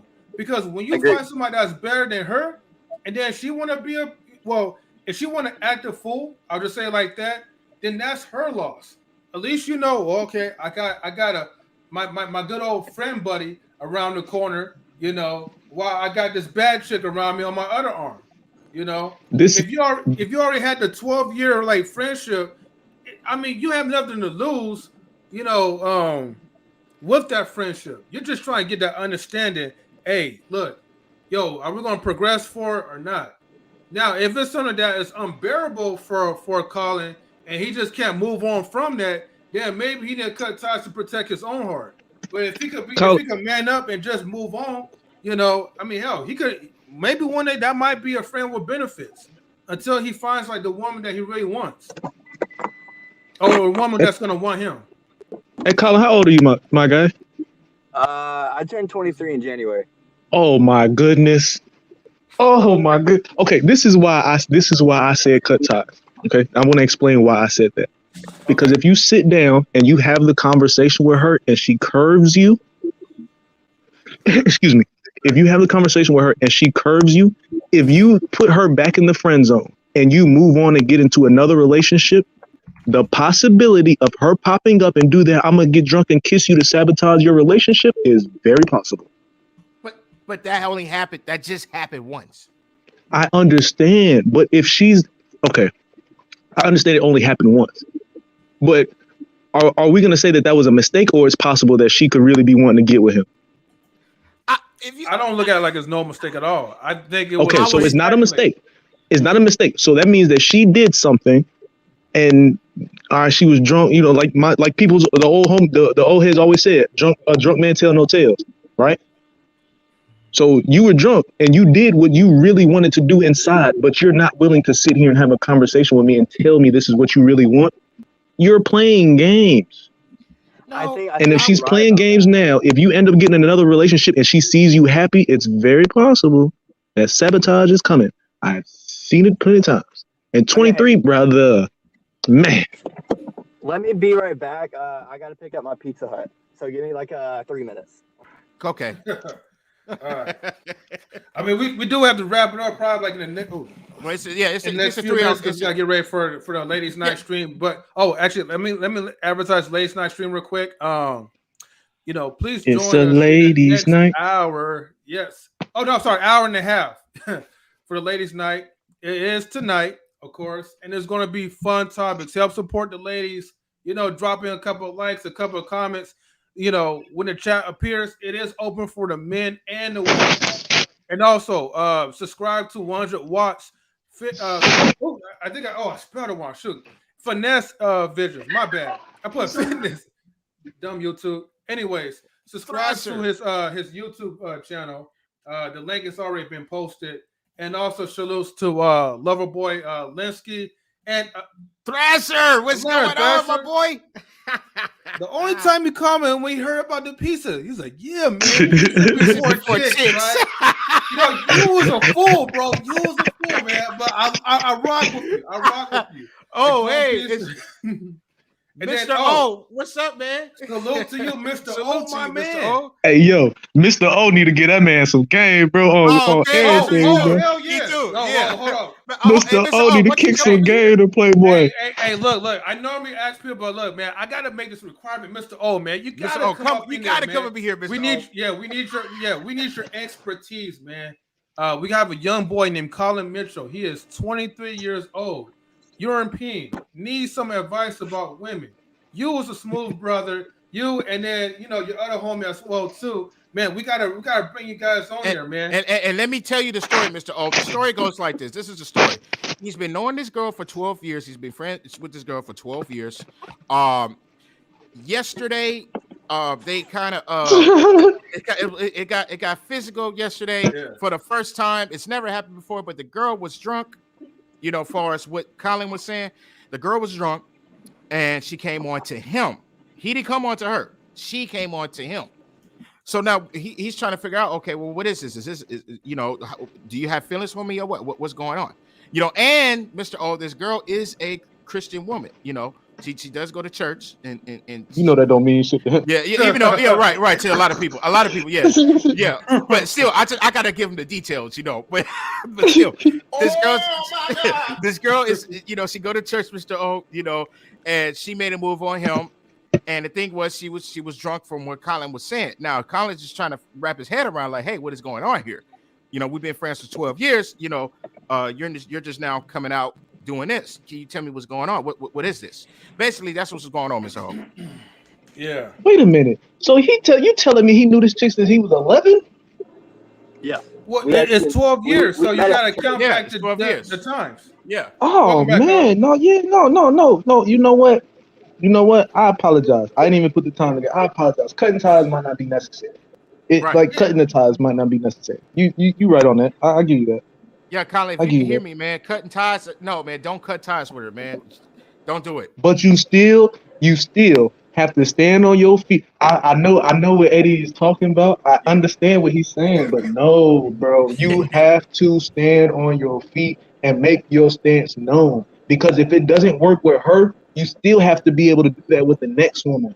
Because it doesn't matter what woman you want, she's gonna want to know that you are a man, a full-grown ass man. You got to stand on your feet and make it known what you want. That's whether it be a relationship, a job, an investment, a business. No matter what you do, you have to be a man and stand on your feet and let it be known what you want. But remember, Colin, this is coming from me. I would say have this conversation with her, but it depends on what you say. It depends. I would say nothing about the feelings. I wouldn't say that. Because I assure you, the verbiage I would use is probably a little bit more aggressive than what some of you guys are prepared to use. I'm gonna tell you that. Right. Hey, so look, check this out, shorty. Like last night, you got super drunk and you ended up kissing me. I don't know what it is or what it's supposed to be, but I'm trying to smash. What's up? Whoa. See, I told you. No, man. That is too aggressive. Look, at first he was coming off good. He was coming off cool. Like, hey, look, check this out, Shorty. No, I'm playing. I'm joking. I'm bullshit. No, that's not the way to play it. I was just making, because you're right. The way he says it is important. Right. The way he says it is important. Yeah. Okay, guys, listen. M3, you going on to the 3-hour mark, man. Yeah, I know, man. This conversation was fun, man. Straight up Hawk. I gotta get ready for the ladies' night live stream that come up within an hour, and my computer is prompting me to restart from Windows 10 to 11. So hopefully that don't take like an hour. Anyways, I would be skeptical of updating Windows because that shit does take a while. So okay. Yeah, afterwards then. All right. I would wait. You have no estimate. Hey man, I gotta get ready to hop up out of here, man. M3, my brother. I always appreciate you letting me come up here and talk my trash. You feel me? DJ Eddie King is the first time. I think it's the first time me and you got to chop it But this was fun. We got to do this again. We got to do this again, man. This is fun. Want to watch before you go, right? I'm gonna highlight you real quick, and then I'm also gonna highlight your channel as well too. So go ahead, and it's not fitness fidgets, it's finesse. So all right. So you want me to hit the what's happening? What it is? I go by the name of 100 watts. You see it right down here in the bottom. I go by the name of 100 watts. Go to YouTube, search Finesse Vision. Okay, search Finesse Visions. Hit subscribe. Tap that bell. I have 6 different shows running on my network right now. I need you to hit that bell so you get the notifications when these videos drop because they're gonna be coming on a regular basis. I love those that love me, and y'all make sure y'all stay beautiful, man. I'm gonna subscribe. I'm gonna subscribe right now. Finesse. Do that right now, man. Right now. Yes. Yep. Hold on. Let me get otherwise, a land thrasher gonna come to your house and finesse all y'all's pizza. Okay, so I don't want that to happen. But then, hey, and Colin, to you, my brother, Colin, I wish you nothing but luck, my man. I hope that you get to see an abundance of success and happiness, and I hope that you do work this out and bust them guts open. Hey! I knew that was coming too. I knew that was coming. No, man. Nah, he playing with you, man. He playing with you, man. Don't, Colin, man. I mean, I'm playing, but I'm serious though. Yeah, he's still he's serious. Yo, okay, hold on. Y'all be easy, man. Hold on, wait, y'all be easy. Finesse.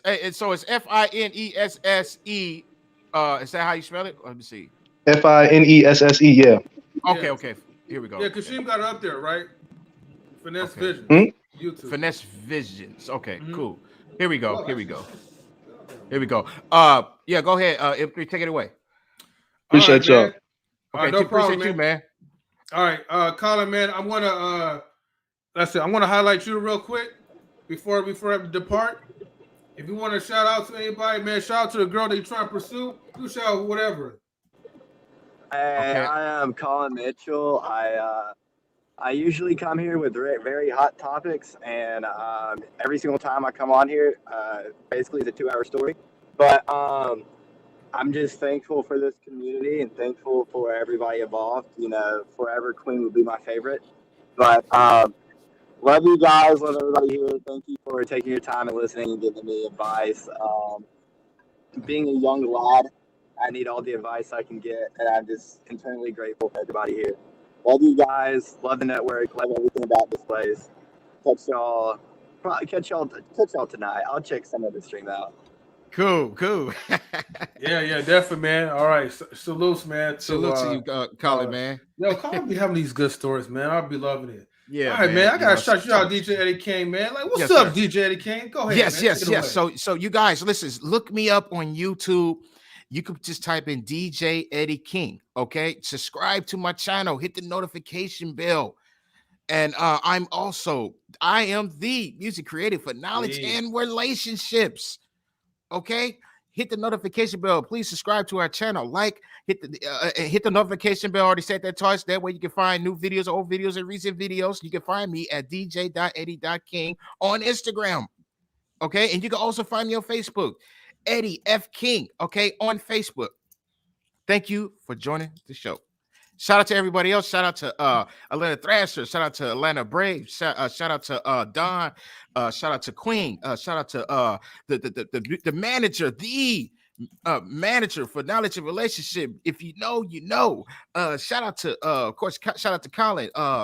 Shout out to Miss M3. Shout out to Mr. O, shout out to Primo, shout out to who else?